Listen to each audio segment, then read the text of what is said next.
Hello à tous, ici Gabriel Zanto et bienvenue dans un nouvel épisode de La French Touch. Pour ceux qui ne connaissent pas encore, j'interviewe des personnalités du monde du produit et du design français. En effet, aujourd'hui, lorsqu'on parle de produit ou design, les références restent inlassablement les mêmes. Apple, Google, Intercom, Airbnb, Amazon, Spotify. Mais l'écosystème français est aujourd'hui suffisamment riche et diversifié pour que nous puissions nous aussi nous exprimer sur ces sujets en toute fierté. Mieux encore, certains de nos compatriotes ont des postes extrêmement intéressants et importants au sein justement de ces grandes entreprises. Alors pendant plus d'une heure, j'essaye de mieux comprendre leur parcours, leurs envies et leurs défis au quotidien. On parle également de problématiques très concrètes qu'ils rencontrent dans leurs entreprises. Ça peut être sur le branding, sur l'organisation des équipes ou tout autre sujet de leur quotidien. Mon objectif, c'est que vous découvriez une nouvelle personnalité, son parcours, ses conseils, et que vous puissiez vous les approprier pour vos propres projets, vos équipes ou tout simplement dans votre vie. Belle écoute à vous sur la French Touch.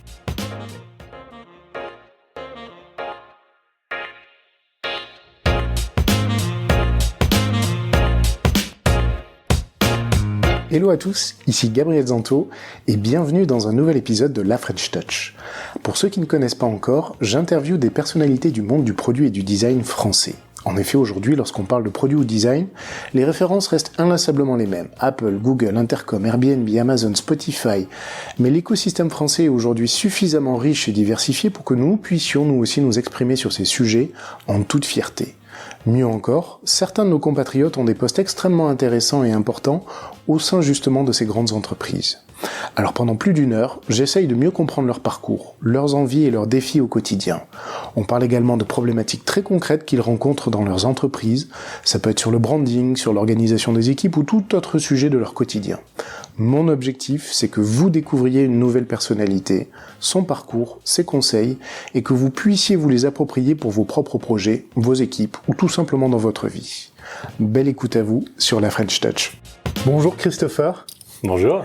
Merci beaucoup de venir sur la French Touch podcast. Et d'ailleurs, merci de m'accueillir dans vos locaux, surtout. Avec grand plaisir. Alors, tu es lead product manager chez Meilleur Agent. Ça fait plus de 6 ans que tu travailles. Tu as commencé d'abord par des études d'ingénieur aux mines et tu as commencé par travailler chez Octo Technologies, qui est un cabinet de conseil qui accompagne les entreprises dans la transformation digitale.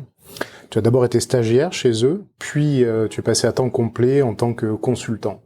Alors, tu y es resté pratiquement 3 ans, notamment à développer l'offre Product Management, Lean Startup, à participer aussi beaucoup à des meet-up et à tout ce qui était évangélisation, formation, on parlait d'agile. Ce qui a été hyper intéressant en creusant un peu sur ton parcours, c'est que pendant ce temps-là, tu as aussi t'as monté un projet qui est devenu une entreprise, puis en fait une filiale d'Octo, qui s'appelle El Curator. Alors, El Curator, on pourra revenir sur le projet plus tard. Avec plaisir. Mais pour résumer, c'est un outil de curation de contenu collaboratif. C'est un peu comme l'application Pocket. Donc en gros, l'idée, c'est on peut sauvegarder des vidéos, des images, des articles. Et le plus, qui est vraiment intéressant, notamment dans le cadre d'une entreprise, c'est qu'on peut les partager dans des groupes. Donc c'est des groupes de discussion. Et j'imagine que l'objet, c'était de développer ça autour du product management et surtout de mettre en œuvre aussi les propres démarches de product management. Donc en tant que cofondateur et CPO de El Curator, ça te permettait de mettre vraiment les mains dans le cambouis. C'est ça, c'était un beau bac à sable. Okay. Donc animation d'atelier utilisateur, être product owner, la data analyse, la communication, c'est quoi une vision, la roadmap, bref, appliquer tout ça chez Octo et puis après en dehors. Donc tu as continué sur le projet, tu l'as transformé en entreprise, c'est devenu une filiale d'Octo. Ça représente à peu près 4 ans et demi de travail pendant et après. Et voilà. Donc ça, c'est un pendant de ton histoire professionnelle. Un autre pendant que je trouve hyper intéressant, c'est un trait caractéristique qui semble revenir, c'est ton envie de partager. Donc ton retour d'expérience autour du product management. Donc tu es intervenant à l'école supérieure de commerce et d'économie numérique. Tu es intervenant aussi à l'EFAP. Alors ça, c'est plus sur Google Analytics, c'est la partie data. C'est ça. Mentor pour Next Woman et intervenant aussi chez School of PO. J'invite les auditeurs à aller parcourir tes articles sur Medium, hyper intéressant, donc sur la formulation des hypothèses. On reviendra là-dessus, ça m'intéresse vraiment. Il y a plein de sujets. Bref, il y a plein de sujets. On a de quoi s'occuper. Exactement. En février 2017, tu rejoins Meilleur Agent et tu es donc Lead Product Manager aujourd'hui chez eux. Alors Meilleur Agent, je fais une petite introduction, mais je t'invite à la compléter. Donc c'est une plateforme qui a été créée en 2008, donc 10 ans aujourd'hui, qui met en relation des particuliers et des professionnels de l'immobilier. L'objectif, c'est vraiment de proposer en fait tous les bons outils aux particuliers pour estimer la valeur de leurs biens et de trouver également le bon professionnel pour l'accompagner ou pour les accompagner dans leur vente. Donc c'est vraiment intéressant aussi en termes de positionnement parce que à l'inverse, quand on parle de digitalisation de l'immobilier, souvent on va cutter le middleman qui serait l'agence immobilière. Là où Meilleur Agent, au contraire, cherche à valoriser cette tierce partie et donc se retrouver avec un public qui est demandeur d'informations, demandeur de données, le particulier qui cherche à vendre son bien, et d'avoir en gros des leads qualifiés côté agence. C'est un modèle B2B2C. Donc, comme je disais, pour l'acheteur, c'est l'accès à des données immobilières. Pour l'agence, c'est la vitrine sur Meilleur Agent et un accès payant donc à des potentiels nouveaux clients. L'ambition, c'est d'être meilleur sur cette digitalisation de l'immobilier et de devenir en fait l'acteur incontournable, notamment pour les particuliers. Alors, il y avait un truc qui est hyper intéressant chez Meilleur Agent, c'est la data. L'importance de la data qui, je cite Julien, qui est l'un des cofondateurs, qui fait partie de l'ADN produit. L'objectif, c'est justement de masquer cette complexité. Il y a des trucs vous avez des partenariats hyper intéressants avec le CNR. Je lisais le CNRS Dauphine, Toulouse School of Economics, l'INRA, juste pour cette partie data. Tout à fait. Donc voilà, ça c'est mon pendant Meilleur Agent. Je te laisse compléter. Avec plaisir. Ben oui, je pense un des points les plus importants que t'as mentionné, c'est le fait qu'on ne veut pas uberiser, pour lâcher les grands mots dès le début, uberiser l'agent immobilier. En fait, pour nous, notre conviction, c'est qu'une bonne transaction immobilière, c'est une transaction qui va passer par un agent, parce qu'en fait, mais par un bon agent immobilier, ça c'est un premier truc important. Bon, on s'appelle Meilleurs Agents, donc tu t'en doutes, on a envie de proposer les bons. Et donc du coup, là où on est convaincu, nous, c'est que en amenant de la transparence dans ce marché, donc en permettant d'avoir en fait des consommateurs plus éclairés, parce qu'avoir l'information de prix immobilier, c'est hyper compliqué. Moi, j'ai acheté un appartement au début d'année. Bon, j'ai tout fait sur Meilleurs Agents, donc voilà, tu t'en doutes. Mais pour juste ne serait-ce que savoir si je suis pas en train de me faire avoir, le prix a pas été surgonflé, je viens pas de rater ma négo, etc. Hyper complexe. Et donc du coup, toute la complexité de la data qu'on recueille, qui nous permet d'avoir ces modèles de prix, qui nous permettent de donner le meilleur prix pour le particulier, ça rend un marché finalement plus transparent, où il n'y a pas que certains sachants qui ont l'information de prix et qui vont en user pour tirer le maximum de profit. Cette information, mais finalement tout le monde est éclairé, tout le monde sait ce qu'il peut avoir pour combien, quels sont les types de biens auxquels il peut accéder. Et de l'autre côté, en fait, pour l'agent immobilier, c'est pas le retirer, parce que nous on est convaincus que pour que la vente aille jusqu'au bout, il faut l'agent immobilier. Et les stats nous donnent raison dans la grande majorité des cas. Même les gens qui veulent commencer par du PAP finissent par passer par un agent immobilier, soit parce qu'ils en ont marre que les particuliers viennent chez eux en touriste, critiquent leur déco parce que comme ça ils espèrent pouvoir mieux négocier le prix. Bon voilà, des choses comme ça que l'agent immobilier va protéger et canaliser. Donc c'est vraiment ça la volonté. On n'a pas toujours été vu comme ça sur 10 années d'existence. On a pu être vu à des moments donnés. J'y étais pas, mais l'histoire de Meilleurs Agents, c'est à un moment donné une espèce de numerus clausus des meilleurs agents immobiliers de France. D'accord. Donc il y a eu ça. Donc du coup hyper flippant pour les réseaux d'agents immobiliers. Parce que t'es un Orpi, t'es aujourd'hui un Stéphane Plaza Immobilier. Tu te dis mais qu'est-ce qu'ils font ces mecs à côté? Ils sont en train de faire un réseau. Qu'est-ce qui se passe? Donc pas très clair. Et ce qui est hyper intéressant, c'est que la boîte a su tirer profit régulièrement de ce qu'elle voyait. Par exemple, on s'est rendu compte en France, on a 50% des particuliers qui préparent un projet de vente qui passent par chez nous estimer un bien. Oui, c'est ce que je disais, un acheteur potentiel sur deux. C'est ça. Acheteur ou vendeur? Vendeur, pardon. Vendeur. On est sur des vendeurs. Ok, d'accord. Ce qu'il faut aussi qu'on n'est pas en concurrence frontale avec des mastodontes comme Se Loger. Nous, en fait, on ne traite pas l'acheteur. Nous, c'est vraiment des informations pour tout le monde. Et si les vendeurs veulent se faire accompagner par la meilleure agence possible pour vendre leurs biens, ils ont accès à des informations sur les agences qui leur permettent de choisir la bonne et ensuite d'avancer dans la transaction. D'accord. Ok. Et ça, ce qui était fascinant quand j'ai eu moi les premiers échanges avec Meilleur Agent, c'est que c'est une start-up, on va parler de start-up, où si on est nombreux. Voilà, passer 200 personnes, vous êtes 210 personnes, tu me disais. Passer 210 personnes, vous êtes quand même dans une phase d'hypercroissance. Tout à fait. 10 ans d'existence. C'est énorme.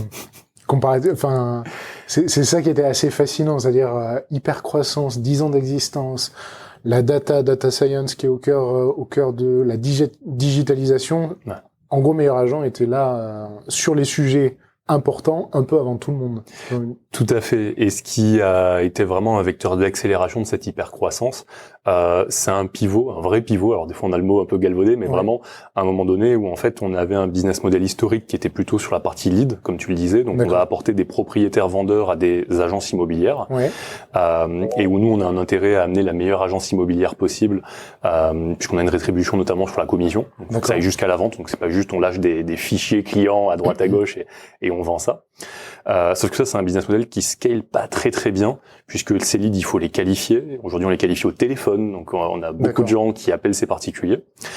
Et on est basculé finalement de ça à un modèle qu'on a appelé de visibilité, où en fait, on a plutôt dit à l'agence immobilière, finalement, là où il faut être visible sur Internet, c'est sur Meilleurs Agents, puisque un projet sur 2 en France se prépare sur Meilleurs Agents.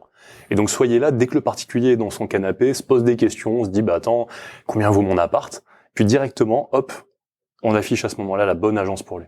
Et ça a été fait, cette transition-là, elle s'est faite à quel moment dans l'histoire de l'entreprise ? Début 2016. Donc, tout récent. Ah ouais, hyper récent. Ok.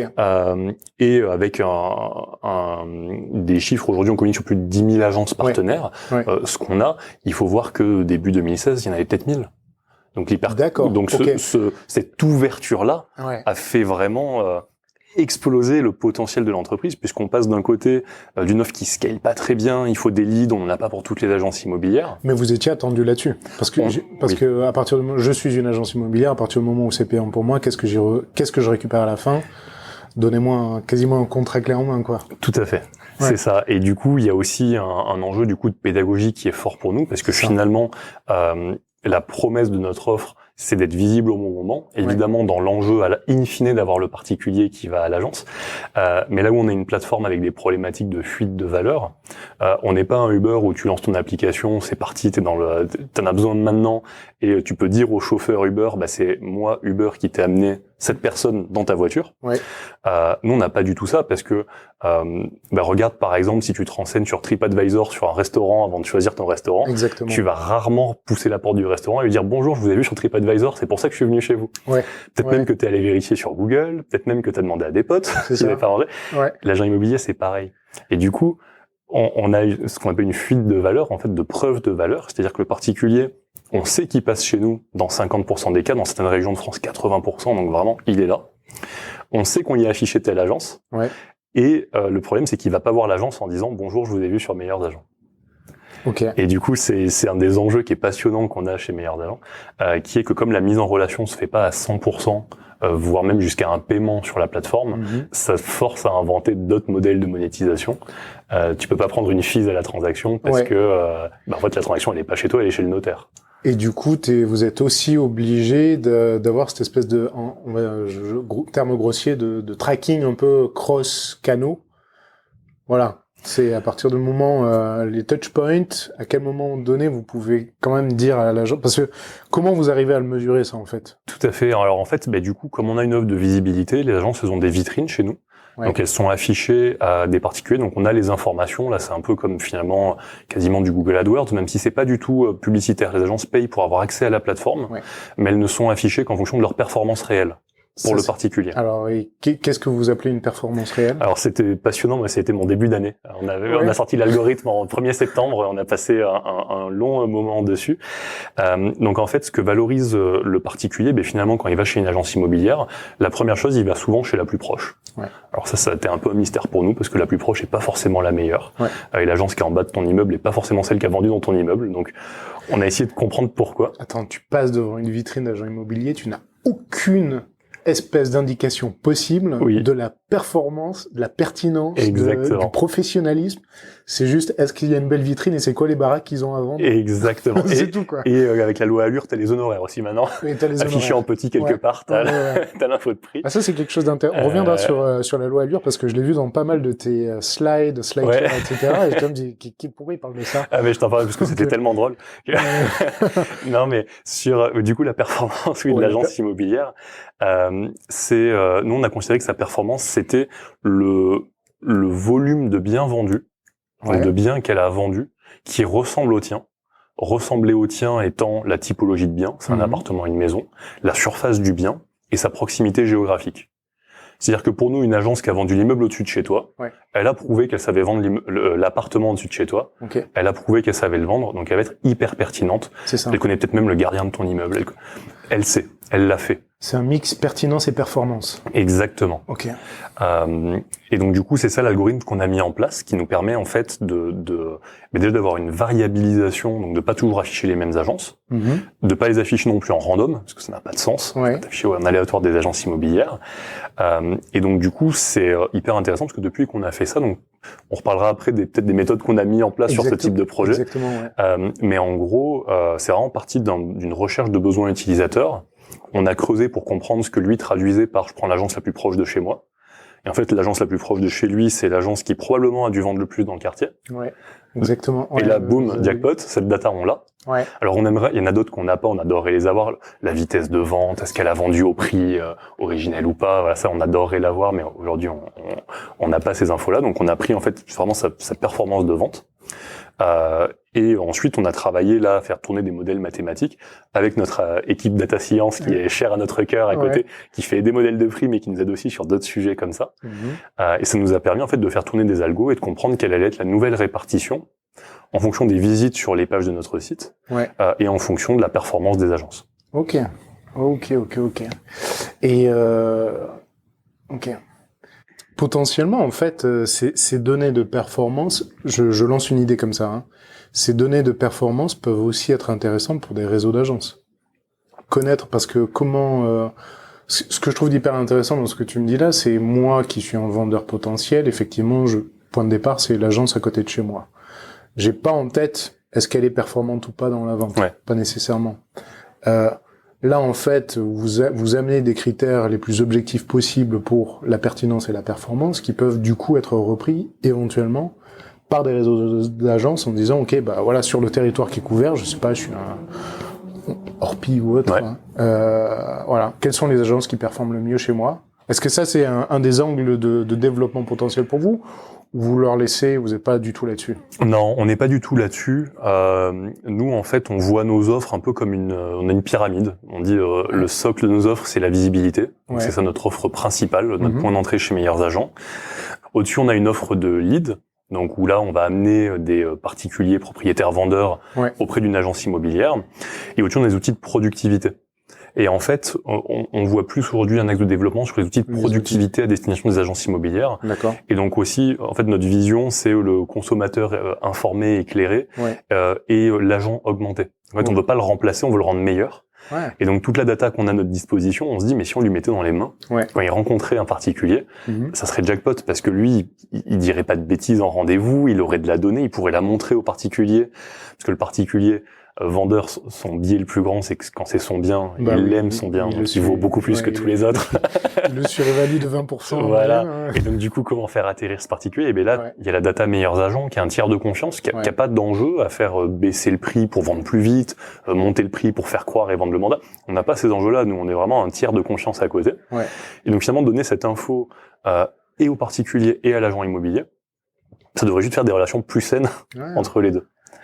C'est hyper intéressant. Un vendeur plus éclairé, un agent augmenté.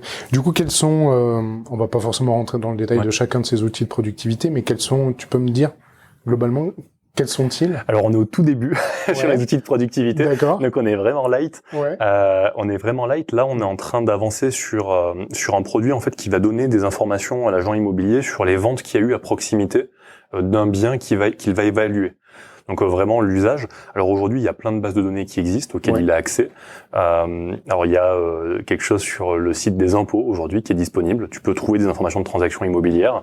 Bon, il y a écrit en gros agent immobilier, vous n'avez pas le droit de vous en servir dessus. Bon, mais voilà. L'open data là-dessus. On veut open data et de l'autre côté, la CNIL dit que c'est des données qui peuvent être à caractère personnel puisque là tu as vraiment l'adresse, le prix, même quand c'est des maisons. D'accord. Donc tu peux vraiment identifier monsieur machin a payé tant sa baraque en... Ça c'est alimenté par les notaires? Par la base des notaires, du coup, qui eux alimentent une base de données qui est la base de l'État, qui a accès à toutes ces infos-là. Donc ces bases existent, mais en fait elles sont très éclatées, très complexes d'accès. Ouais. Nous, on a la donnée par ailleurs avec nos partenaires agents immobiliers, donc elle n'est pas exhaustive notre donnée. On a 10 000 agences, il y a à peu près 25 000 agences immobilières en France. Ça fait quasiment. Donc c'est pas exhaustif, même si et puis ça monte tous les mois, donc on a hâte d'arriver aux 20 000, mais voilà. Et donc du coup, par contre, on leur donne un accès qui est vraiment beaucoup plus simple. Et là où on a ajouté de l'intelligence dans le produit, c'est que on réactualise le prix de ses ventes, vu que nous on est très fort sur les prix immobiliers. Ouais. Un appartement aujourd'hui qui a été vendu il y a 5 ans, l'agent immobilier, s'il prend cette information-là brute, ça va pas beaucoup l'aider pour convaincre le particulier qui va dire oui mais moi monsieur, je sais très bien qu'à Paris les prix montent énormément depuis 5 ans. Ouais. Donc 20% ça justifie mon envie d'aller beaucoup plus haut. Je vois. Okay. Et donc voilà, donc du coup cet outil-là va les aider à faire atterrir et leur donner des informations aussi d'évolution du marché. D'accord. Ok. Ouais, c'est vraiment la facilité d'accès. Là, je voyais, je faisais un test d'estimation de mon bien. Info la plus à jour au 1er novembre. Ouais. Donc là, pour information, on est le 19 novembre 2018 et l'information datée du 1er novembre 2018. Donc en 15 jours, information actualisée. Exactement. Sur le prix de vente dans mon quartier avec une zone géographique hyper précise. Canon. Si on revient un peu sur toi et ton parcours, justement, quels ont été les enjeux pour toi en arrivant chez Meilleur Agent? Déjà, est-ce que c'était un sujet qui t'intéressait ou comment t'as entendu parler de Meilleurs Agents et comment t'en es venu à bosser ici? Très très bonne question. J'ai commencé à entendre parler de Meilleurs Agents en fait via Nicolas Baron qui est CTO. Oui. Et qui est un ancien d'Octotechnologie. D'accord. Alors, on n'avait jamais eu le plaisir de bosser ensemble, donc on s'était croisés, j'avais entendu beaucoup de bien de lui, apparemment il en avait entendu de moi aussi, donc du coup, il y a eu un mouvement de rachat Octo a été racheté par Accenture. Oui. Donc période un peu de mouvante, on va dire, post-rachat, où les gens se grattent la tête et se posent des questions. Et donc du coup, à ce moment-là, j'ai un peu discuté avec Nicolas, qui lui me racontait une levée de fonds qui était en train d'être faite chez Meilleurs Agents. De 7 millions. C'est exactement celle-là, voilà, de fin 2016. C'est ça. Avec aussi quelque chose qui était passionnant, qui était que l'entreprise était déjà rentable. C'était vraiment une levée pour accélérer. Ouais. Et accélérer, donc là, il me raconte, il y a cette nouvelle offre, depuis qu'on a changé, voilà le nombre d'agences qu'on conquiert tous les mois, c'est en train d'augmenter, etc. Petit problème, c'est qu'en fait, aujourd'hui, il y a un des cofondateurs, Julien, dont tu as parlé, qui a fait tout le développement de la première version du site, qui a été le CTO à un moment donné. Qui était l'ancien CTO. Exactement. Ouais, CTO passé CPO et cofondateur. C'est ça. Et donc, du coup, tu as vraiment le parcours du cofondateur touche à tout, qui se déplace dans l'entreprise, puis elle grossit, qui accompagne, en fait, ce déplacement. Et ce que je trouve d'ailleurs très beau aussi, c'est, parfois, on voit des cofondateurs qui ne savent pas se déplacer dans l'entreprise quand elle grossit. Ouais. Ça, c'est assez passionnant chez Meilleurs Agents où les 4 cofondateurs sont là et se sont bien repositionnés à chaque fois. Ouais. Et donc, du coup, à ce moment-là, il me dit, voilà, en fait, il y a donc Julien, mais qui, sur la partie agile, méthodologie produit, etc., c'est quelque chose qu'il a jamais fait. Donc, du coup, là, on a personne, en fait, qui nous aide à faire ça. Et on veut aussi faire grossir l'équipe.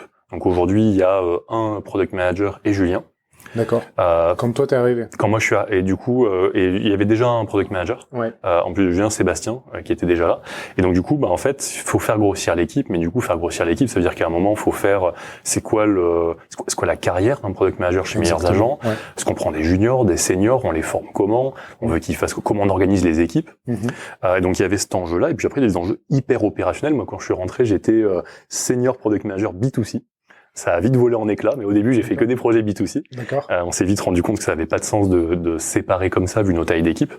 Donc, en gros, je suis vraiment arrivé avec un peu le double enjeu de, on a besoin de renfort. Donc, mets les mains dedans et déroule des projets. Ouais. On a aussi des enjeux de croissance des équipes et de mettre en place les bonnes méthodes pour que ça scale.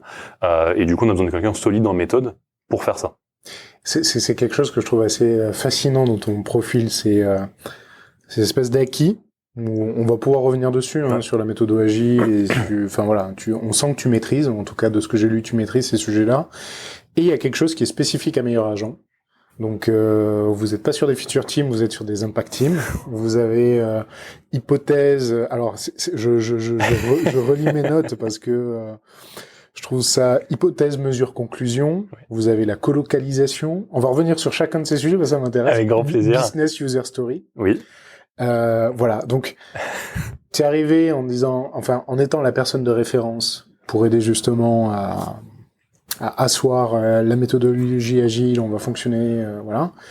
et aussi t'as challengé ça en disant okay, qu'est-ce qu'on peut faire à notre façon. Tout à fait. Comment t'as commencé par quoi du coup? C'était déroulé sur l'existant, sur ce que tu savais faire, et après t'as commencé à le questionner. Alors en fait, j'ai deux réponses à ta question. La première, on pourra revenir dessus en détail. C'est vrai que depuis toujours avec les méthodes, je suis convaincu que les méthodes sont des bonnes guidelines, mais qu'elles ne peuvent pas s'appliquer forcément à une entreprise. Et donc du coup, c'est pour ça qu'on est en impact team et pas feature, etc. C'est pas que de la fantaisie, on s'est dit on fait notre truc. Non, vous avez testé. Mais on a essayé, puis ça s'adaptait pas complètement, et donc du coup, ça je crois beaucoup finalement il faut travailler avec des gens qui sont suffisamment en maîtrise de ces méthodes pour un peu les transcender et se dire ok, je comprends la philosophie, je vois ce qu'elle va m'apporter, mais maintenant si je change ça, je suis pas en train de casser toute la méthode, parce que des fois on voit aussi des gens qui font que du picking, qui prennent des bouts et ils se disent ça marche pas, ben oui mais t'as pris qu'un petit bout, et donc être capable de garder cette philosophie de méthode mais de l'appliquer dans le contexte. Et donc c'est aussi ça qui est passionnant chez Meilleurs Agents, c'est qu'il y a ce terrain de jeu. Et c'est vrai que moi avec ces croyances-là, je pense qu'avec Julien ça aurait jamais marché, notre binôme marche très bien. Donc Julien qui est cofondateur et VP produit, ça aurait pas du tout si j'étais un ayatollah, que j'étais venu en lui disant tu sais quoi, les sprints c'est 15 jours, la rétro elle doit durer tant de temps. Alors là je me serais fait sortir je pense. Les 4 heures de rétro. Et voilà, horrible. Donc ça personne ne veut ça. Donc il y a ça d'un côté.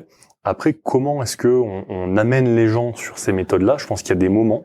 Il y a des moments aussi de croissance de l'entreprise.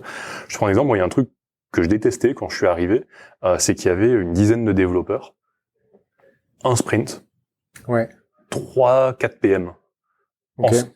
Et du coup, en fait, tu mettais des user stories dans un sprint, et puis chacun prenait des bouts, pas vraiment d'équipe qui se créait, etc. J'aimais pas, mais en fait, quand je suis arrivé, c'était vraiment pas le problème numéro un. Il y avait vraiment d'autres choses à traiter avant. C'était quoi?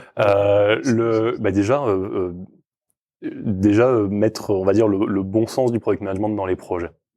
On partait sur des projets qui étaient très orientés conviction. Donc moi, quand je suis arrivé, j'ai refait les pages prix. Donc si vous vous baladez sur les pages prix du site, c'était mon premier projet. Et le second, c'était le parcours d'estimation. Donc le parcours où tu as eu ton prix à jour, etc. C'était le deuxième. J'étais pas seul. J'étais avec Romain Dirks, qui est un de mes UX designers préférés de mon parcours de ces 6 années de travail. On a fait vraiment un binôme très solide sur ça. En fait, on a vraiment voulu casser des convictions qu'il pouvait y avoir dans l'entreprise avec du test utilisateur. Et tout en ne faisant pas flipper, parce que quand on dit test utilisateur, on entend étude de 6 mois avec un miroir sans teint, l'horreur. Ou alors 3 utilisateurs totalement subjectifs. Et je leur pose même pas des questions où je les biaise. Tu vois, je leur dis, tu trouverais pas que ça serait vachement mieux en bleu? Parce que là, c'est du rose, j'aime pas trop le rose. Donc il a fallu rassurer sur ça. Et en fait, vraiment, le premier travail, pour moi, ça a été de montrer que ces tests utilisateurs avaient de la valeur, étaient pas très coûteux, et nous évitaient des gâchis monstrueux. Et comment tu prouves ça? Tu le fais. Là, tu prends le bâton de pèlerin, on te confie un sujet, tu fais pas flipper les gens à dire attends, je vais faire un lean Canva, et puis derrière, je vais faire des problèmes interview, et puis machin. Tu le fais. Tout simplement. Tu prends les infos, tu le fais dans ton coin. Moi, j'ai montré des lignes Canva en disant je les ai mis à plat sur une slide. Donc en fait, j'avais juste une slide avec des chapitres, c'était problème, solution, etc. Ça s'appelait pas un ligne Canva. Du coup, tout le monde trouvait ça hyper pertinent, hyper malin. Le jour où j'ai dit atelier ligne Canva, on m'a dit t'es sûr, un nouvel atelier. Donc les petites astuces comme ça. Mais vraiment, je pense que c'est vraiment par l'exemple et en le faisant et en montrant qu'en le faisant, on a des gains. Et comment, pourquoi vous aviez cette conviction avec Romain qu'il fallait casser les convictions?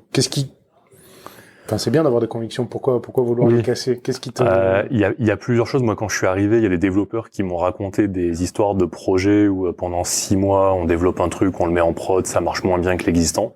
Donc ça ressemble un peu à un cycle en V. Ça nous est tous arrivé. Je jette vraiment, je dis ça sans critique. Et puis ça arrive quoi. Il y a 10 ans d'ancienneté de l'entreprise aussi. Donc 10 ans à côtoyer les clients, 10 ans à faire des choses d'une certaine façon, donc on peut aussi parfois s'enfoncer dans cette façon. Avec un avantage par contre de l'autre côté qui est une hyper bonne connaissance, tu vois le produit de productivité dont je te parlais. Moi ça fait 1 an et demi que j'en entendais parler. Le truc est un carton depuis qu'on l'a sorti, les agences elles achètent ça, on a intégré qui est gigant.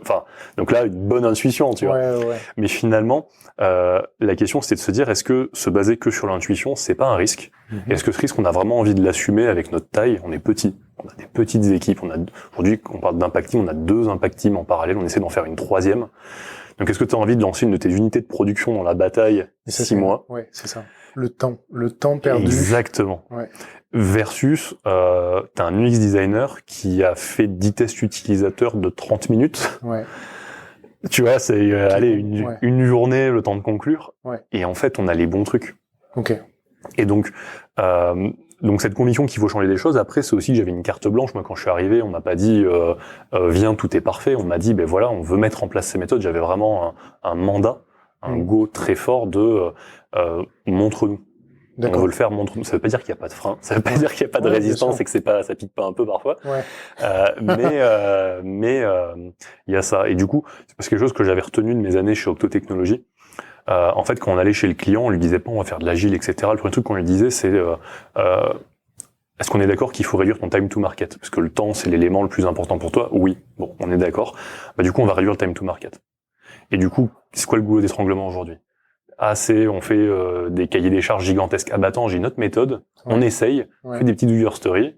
Comme ça, on développe au fil de l'eau. Ah ouais, ça marche bien, mais maintenant, on est bloqué sur la mise en prod. Alors attends, il y a autre chose à côté. Et donc, c'est comme ça qu'on tirait en fait tous les bouts de la méthode, et pas en arrivant en disant bonjour, je suis certifié Scrum. Ouais, c'est ça. C'est parti. Page 1. Voilà. D'accord. Ok. Ah, hyper intéressant. On peut revenir peut-être sur... je pense que c'est une étude de cas que tu présentes sur l'estimation. Oui. C'est sur l'estimation. Expliquer comment t'as fait. Quel a été ton process, justement, pour... typiquement, il y avait une conviction, tu challenges ça, et voilà, ok. On est jour 1 de ta remise en cause de tout ce flow-là. Qu'est-ce que tu fais? Pour démarrer cette remise en question. Ouais, sur le deuxième projet sur lequel tu as bossé, qui était donc l'estimation. Okay. Côté vendeur.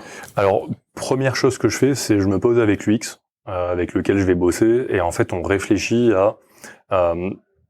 il y a un parcours existant. Alors ça, c'est un point qui est important, parce que quand on n'en a pas, c'est pas tout à fait la même chose que quand on a déjà un existant. On pourra revenir dessus plus tard, mais là, on a un existant. Donc, comme on a un existant, on a des chiffres. On a la possibilité de montrer à des utilisateurs cet existant et de recueillir leur feedback. D'ailleurs, on a des gens qui font l'estimation. Quand ils la font, ils laissent leur numéro de téléphone. Donc, on peut les appeler et leur demander comment ça s'est passé, comment ils l'ont senti, etc. Vachement de quali.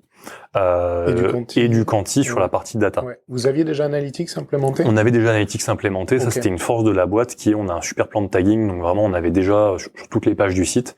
Les normes ont changé entre temps, mais on s'en fiche. En tout cas, tous les événements sont bien collectés. D'accord. Juste une parenthèse là-dessus. C'était initiative côté tech. C'était les cofondateurs qui, parce que c'est pas systématique. Non, c'est pas systématique. C'est initiative Julien Chessial. D'accord. Merci Julien. et les développeurs. Mais ouais. Alors après, nous, on a un côté. Tu l'as compris, le cœur de l'entreprise, c'est la data. Exactement. Donc en fait, nous, on est toujours dans un mode, on va collecter, même si on n'en fait rien, même si on n'ouvre même pas Google Analytics, c'est pas grave, collecte, on l'aura. Un jour, ça fera quelque chose de bien. Exactement. Donc ça, c'est une des philosophies qu'on a. Ouais. Qui est hyper importante, et j'invite vraiment tout le monde à avoir celle-là aussi. Après, un minimum d'intelligence et de pas tout traquer. Tout à fait. Mais ouais. Parce que ça prend du temps, ça peut faire des bugs, faut pas en faire trop, mais c'est une telle richesse qu'ensuite tu reviens sur des parcours ou des écrans. Dès le début, tu vois un temps passer. Donc, par exemple, notre page était pas responsive. Bon, mais pas une grande surprise. Sur mobile, c'était un carnage. Sauf qu'il y a 6 ans, sur mobile, c'était même pas 30% du trafic. Maintenant, c'est plus de 50%. D'accord. Donc là, tu perds 20% des estimations potentielles. Donc, gros problème. Vous faites une analyse de la donnée. Vous récupérez du feedback quali. C'est ça. En parallèle, on se pose des questions et on se dit, mais ok, cet outil, faisons un pas en arrière, il répond à quel besoin? C'est quoi le problème auquel il répond? Et là, moi, j'ai toujours pas trouvé de meilleur outil que le Lean Canva pour le faire. Et c'est incroyable parce que, t'es le premier ou le seul qui, j'ai l'impression, utilise de manière aussi systématique le Lean Canva. Alors moi, je le faisais au niveau boîte, au niveau startup, mais jamais au niveau feature. En fait, c'est assez génial parce que du coup, ça te pousse vraiment à considérer ce parcours d'estimation. Effectivement, comme tu dis, ça peut être une feature, ça peut être un produit. Ça peut être un produit, effectivement. Et du coup, c'est assez intéressant de le considérer comme un produit qui a des sources d'acquisition. Parce que finalement, quand on me donne ce projet, on me dit il faut faire un meilleur parcours d'estimation. Bon, ok, mais meilleur quoi? Combien? Donc ça, c'est un autre élément aussi. Ça, c'est un des premiers éléments avant même qu'on se mette en chambre. On se dit ok, mais meilleur, c'est combien? Mais comment tu peux l'évaluer ça? Enfin, tu vois, j'ai envie de te dire, bah vas-y, fais-moi plus 50%. Alors, t'as deux façons de le voir. T'as la façon, tu mets un objectif hyper haut, comme ça tu dis tout le monde va s'arracher pour y arriver. Ouais. Et au pire, tu me fais plus 5%. C'est ça. Bon, t'as la façon, moi j'aime bien, ça les fait marrer dans la mode, parce que j'écris des petits chiffres sur un petit cahier, mais t'as la façon un peu de proche en proche. Ouais. Je te prends un exemple tout bête, mais on vend des leads. Ces leads, ils passent par notre parcours d'estimation. Je sais combien j'en vends, je sais le chiffre d'affaires que ça me fait, je connais le taux de transfo, donc je sais combien il me faut d'estimation dans une zone géographique pour tel chiffre d'affaires. Ouais. Donc je sais combien vaut une estimation. Ok. Donc ça, c'est fait. Ouais. Maintenant, imagine, je discute avec les devs, ils me disent, oula, l'estimation, c'est vieux. On a eu des migrations technologiques, mais on était en PHP, on fait du Python maintenant. Tout n'est pas encore passé. Donc on va faire la migration. Et puis le parcours, tu veux qu'il soit fluide, on va faire du React, etc. Bon, 6 mois de dev. Ok. Je dis ça au pif, hein, c'est pas ce que ça a pris, mais bon, ok. Bah, je sais qu'une estimation, ça vaut tant. Aujourd'hui, j'en ai tant. Je sais que je vais mettre 6 mois de dev pour en avoir plus. Ok, grosse maille, 6 mois de dev, ça me coûte machin. D'accord. Ok, approche très héroïste. Peut-être c'est mon passage par El Curator où j'avais mon compte en banque sous les yeux toutes les semaines. Mais du coup, approche très héroïste et tu dis, ben, en vrai, si j'ai pas tant, c'est pas si malin que ça. Ça, c'est une façon de le faire.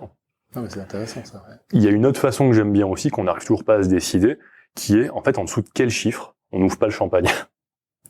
Ouais. En dessous de quel chiffre on se dit, là, j'ai bossé pour rien. Je suis pas content. Et c'est pas du tout, c'est hyper gut feeling, c'est pas, tu vas voir que je suis très d'habitude hypothèse, chiffres, etc. Oui, bah c'est oui. peut-être une de mes fantaisies, mais sur ce sujet-là, en fait, il y a un moment donné, t'es à la tête d'une boîte, je me mets à la place du CEO, Sébastien Delafont, t'es à la tête de la boîte, je t'explique tout le temps que d'un point de vue produit technique, on peut pas tout faire, on faut limiter le gâchis, on n'est pas assez nombreux, etc. Ouais. Bah, j'ai envie que les mecs ils viennent me voir en me disant, ben là, ça vaut le coup si on fait ça. Ouais, c'est ça. Si t'en fais peu, fais quelque chose qui a vraiment un impact. Exactement. Et donc, du coup, s'ils me disent, on a bien réfléchi, en fait, tu sais quoi, on pense pas pouvoir faire plus de 5% d'augmentation, et que 5% c'est peanuts, bah, en fait, on va faire autre chose. Parce que des sujets, ils se pressent tous au portillon, donc on en a une pile. Ok. Donc sur ça, c'est un peu les deux approches. D'accord. D'accord. Bah, la deuxième, très coût, en fait, orienté coût. Exactement. Ouais, et la première qui est plus, bénéfice potentiel et impact. Exactement. Impact du temps investi pour la boîte. C'est ça. Hyper intéressant. Et donc du coup sur Lean Canva, pour revenir dessus, en fait moi je trouve qu'il matérialise. En fait ce que j'aime avec cet outil, c'est que pour ceux qui connaissent pas, tu peux expliciter un peu quelles sont les grandes briques du bien Lean sûr. Canva. Alors Lean Canva déjà c'est une variante du business model Canva qui a été fait par Alex Osterwalder et qui était très orienté. Le business model Canva, c'est le résultat d'une thèse qui visait à matérialiser en fait tous les business. Une boulangerie, le printemps, les galeries, peu importe, tous les business devaient être matérialisés. Donc c'est 9 cases, ça tient sur un papier A3. Leur idée c'était de dire les business models, c'est affreux à faire, c'est des centaines de pages, personne n'a envie de les lire, etc. Et si on arrivait à le modéliser en 9 cases sur une page. De là est né le Canva. Voilà. Et donc ça c'est quelque chose qu'ils ont, alors je sais pas si c'est open source, je sais pas sous quelle licence c'est, en tout cas tu peux faire des évolutions de ce Canva. Donc il y a quelqu'un d'autre qui est passé derrière, qui s'appelle Ash Maurya, qui pour moi est le praticien de Lean Startup. Eric Ries, c'est le théoricien, et Ash Maurya, c'est comment je le fais maintenant. Ah, c'est sympa l'histoire, mais vas-y, je veux le faire. Voilà les étapes. Donc, et Ash Maurya, en fait, a modifié ce Canva en retirant des éléments. En gros, ce Canva, il est composé de 9 cases. Il repose sur 2 piliers qui sont les coûts et les revenus. Donc ça, c'est les 2 grosses cases qui sont en dessous. Donc si on le visualise, en bas, il y a ça qui est la fondation d'une Canva. Au-dessus, on a les problèmes et les segments clients. On les remplit en même temps. Donc on imagine que tel segment client rencontre telle problématique. Exemple, je suis un propriétaire vendeur qui n'a jamais vendu. Je n'ai aucune idée du prix du marché immobilier. Une problématique que j'ai. En face de ça, on va essayer de mettre une proposition de valeur. Nous, meilleurs agents, on va te donner la meilleure information, la plus fiable possible à date. Et on va t'apporter une solution via un parcours d'estimation en 5 étapes. Donc ça, c'est la solution. Ensuite, on a une case qui est sur les KPI. À quel moment on décide que cette solution fonctionne, que c'était une bonne idée de la faire. Et ensuite, on a des canaux d'acquisition. Donc comment est-ce qu'on communique sur cette solution? Nous, c'est du SEO, par exemple. 90% de notre trafic, c'est du SEO. 90%. 90%. Ah ouais. Donc du coup, c'est vraiment ça. Alors maintenant, on fait de la pub AT, donc les chiffres doivent plus être exacts. Je dois me tromper à l'époque. C'était 90%, ça doit avoir un peu, s'être un peu équilibré.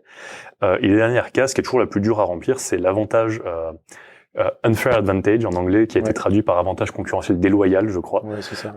Ta barrière à l'entrée. Par exemple, nous, c'est la data. Ça fait 10 ans qu'on collecte de la data. C'est très dur, même pour un gros acteur, de venir faire pareil. Très rapidement, en tout cas. Et donc, ce Canva, en fait, ce qui est bien, c'est que il permet vraiment de matérialiser. Ce que dit Ash Maurya, c'est que ton produit, souvent, tu crois que c'est ta solution. qui est une des 9 cases, lui dit que ton produit, c'est le canevas. C'est la somme des cases du canevas est ton produit. Et j'adore cette vision-là. Elle est hyper pédagogique. Elle permet de dire à quelqu'un, ben, tu vois, en fait, quand tu viens me voir avec une idée, tu me donnes une solution. Donc, quand tu viens me voir en me disant, faut refaire le parcours d'estimation pour faire mieux, tu viens me voir avec une solution. Nous, on va faire un pas en arrière. Alors, je vais te demander de me dire pour cette solution, c'est quoi le KPI. Donc là, encore un pas en avant. Et c'est à partir de combien donc je remplis cette case avec toi. Et après, je vais reculer et me dire, mais ok, est-ce que ça répond vraiment à un besoin, ce truc? C'est quoi le problème? C'est quoi le problème? Et quand je me pose la question du problème, je me dis aussi, c'est quoi les alternatives qui y répondent déjà? Et voilà, qu'est-ce qui fait que je suis meilleur? Et donc là, tu es en phase plutôt divergence, effectivement. Et après, tu converges, où là, tu sors avec 3 problèmes, 3 idées de solutions qui sont des features. Et après, tu as tout des méthodes, les problèmes interview, mais ça peut être aussi des immersions. Enfin, tu as plein de méthodes ensuite pour aller valider ces problèmes-là. Ça a le bon goût de mapper et ça a le bon goût de phaser, en fait, parce que ça te dit finalement quoi? Ça te dit, c'est les 4 Steps to the Epiphany de Steve Blank. Tu sais où ça dit au début, avant d'avoir le product market fit, il faut avoir le problème-solution. Et donc, du coup, en fait, ça te permet de te dire, je vais aller vérifier qu'il y a le problème, parce que s'il n'y a pas de besoin, il n'y a pas de solution. Je vais vérifier que ma solution est la bonne. Ensuite, je vais vérifier que c'est viable comme modèle. Et là, je suis au product market fit. Et donc, systématiser le... Exactement. Et il y a des outils, en fait, en face de toutes ces étapes. Plus ou moins coûteux, plus ou moins complexes, plus ou moins précis. Jamais à 100%, il y a toujours le risque. Le risque zéro n'existe pas d'avoir fait des pré-ventes, et encore, ils peuvent être déçus de ta solution à la fin. Donc le risque zéro, il n'existe pas, ça c'est un autre truc qui est important. J'ai pendant un moment été dans la quête du risque zéro, et un peu frileux, enfin me dire, mais j'ai pas validé à 100% encore un test. Je suis beaucoup plus ouvert là-dessus. Je me dis, ce que je veux, c'est, pour moi, ma mission et la mission des gens dans mon équipe, c'est minimiser le risque. C'est ça. Et donc, on ait des décisions vraiment éclairées et conscients du risque. Avoir une décision complètement éclairée, enfin, la plus éclairée possible. La plus possible, exactement. Ah, c'est hyper intéressant. Et donc, est-ce que c'est quelque chose, le Lean Canvas, que tu as mis en place pour revenir à notre fil conducteur initial qui était, justement, cassons la conviction, revoyons le parcours? Tout à fait. C'est quelque chose que tu avais mis en place? C'est ça. En fait, on s'est posé, on a fait un Lean Canvas. Ensuite, on s'est dit, écoute, il faut qu'on aille revalider les étapes ou qu'on cherche de la data interne, s'il y en a, qui nous permettent de valider déjà des éléments. Exemple tout bête, mais il n'y a pas à revalider le besoin à partir du moment où tu as 50% des vendeurs en France sur ton site. Oui, il y a un besoin. On va pas aller s'embêter à faire des interviews. Par contre, sur la solution, il y avait des questions qui se posaient. On posait beaucoup de questions. Est-ce que c'était trop? Il y a des questions qu'on ne posait pas. Est-ce qu'il y avait un doute? C'était pas responsive. Est-ce que la nouvelle version qu'on allait faire allait plaire à tout le monde, à tous les types d'utilisateurs? Donc en fait, on a fait très rapidement, on s'est dit, sur ce projet, le plus gros risque finalement, c'est le contenu des questions et le parcours. Est-ce qu'on le fait en étapes, à la Airbnb? Quand on veut poster, publier ton appartement disponible, t'as des étapes, tu remplis des champs. Peu d'informations, mais exactement. Plusieurs étapes, un peu d'informations demandées pour... C'est ça, ce qui est très mobile friendly. Pour le coup, très agréable sur mobile. Mais est-ce que c'est pas bizarre sur desktop, parce que tu vas pas te lasser d'appuyer sur suivant tout le temps, etc. Et donc là, en fait, on a fait un proto. Donc on s'est dit, là, il nous faut un proto. On a fait des tests utilisateurs sur ce proto, ça nous a appris plein de choses. Nos polices étaient trop petites. Le bouton suivant était pas visible. Il y avait une ombre qui te montrait qu'il fallait scroller quand il y avait trop de champs dans l'étape. Invisible. Attends, mais et ça, c'est au bout de combien d'années d'existence du formulaire? Alors, ça, c'était sur le nouveau, ce que je te raconte là. L'ancien, c'était un one page. Sur mobile, tu voyais pas les questions. Parce que du coup, ça se resizait pas, donc c'était bloqué à gauche. Je suis fasciné à chaque fois parce que moi, ce que ça me dit, c'est le besoin est tellement important que les utilisateurs s'accommodent, mais complètement. Tu fais un truc dégueulasse, on s'en fout, quoi. Complètement. C'est magique, hein. C'est magique. C'est assez incroyable. Je pense que c'est fondamental, hein. Quand t'as un vrai besoin en face de toi, tu le vois. Tu le vois à ça, quoi. C'est ça. Et c'est là où c'est intéressant parce que quand je dis le Lean Canvas est systématique, il l'est parce que cette demi-heure de recul, je pense que c'est vraiment rater quelque chose de pas démarrer un projet avec. Par contre, ça veut pas dire qu'il faut refaire toutes les étapes, tu vois. Ce que tu dis est vrai. Le problème, on l'a, enfin, le besoin, il est là, c'est sûr. Et du coup, tu fais ça sur, est-ce que tu le fais, donc, ça se fait au niveau de la boîte, ça se fait au niveau du produit, ça se fait au niveau de parcours. Enfin, quel est le niveau de granularité? En fait, souvent, c'est pas au niveau de produit. Moi, je pense que le Lean Canvas mappe un produit. Et qu'est-ce que tu appelles un produit, alors? Donc, un produit, pour moi, ça va être on va dire une suite de fonctionnalités D'accord. qui répond à un besoin utilisateur D'accord. d'un utilisateur vraiment identifié. Ok. Donc ça, vraiment, c'est ce qui va définir le périmètre. Alors je dis fonctionnalité, je peux l'étendre à service. Hein, ouais.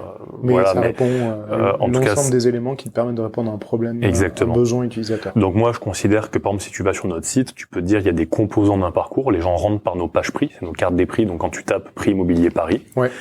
sur Google, tu nous trouves. Ouais. Tu cliques dessus, tu rentres dans nos pages prix. Là, tu as un bouton qui dit estimer, tu arrives dans l'estimation. Je considère quand même que les pages prix sont un produit. Ouais. C'est pas un élément du parcours d'estimation. Parce qu'elles répondent à un autre type de besoin, un besoin un petit peu plus de découverte du marché, qui est pas tout à fait le même que la partie estimation. Ok, d'accord. Et donc ouais, dans le process, on avance, on fait des tests utilisateurs. Pour l'anecdote, j'ai fait un test utilisateur avec la mère de Romain, et lui a fait avec ma mère. Ouais. Parce qu'on se disait, mais elle est plus de 60 ans, qu'est-ce qu'il y a? Alors, non, je suis méchant, ma mère a moins de 60 ans, mince. Si elle m'entend, je ne lui enverrai pas le podcast.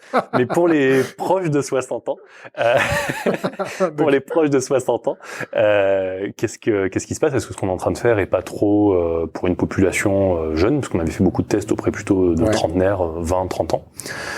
Et donc en fait, ça nous a permis, nous, de roder la solution. Mais finalement, tu vois, on est parti d'un scope très ouvert où on se dit, il y a plein de pistes. Est-ce que c'est le problème? Est-ce que c'est la solution? Est-ce que c'est la proposition de valeur? Est-ce que c'est l'acquise? En fait, qu'est-ce qu'on peut améliorer? Où est-ce qu'on peut jouer?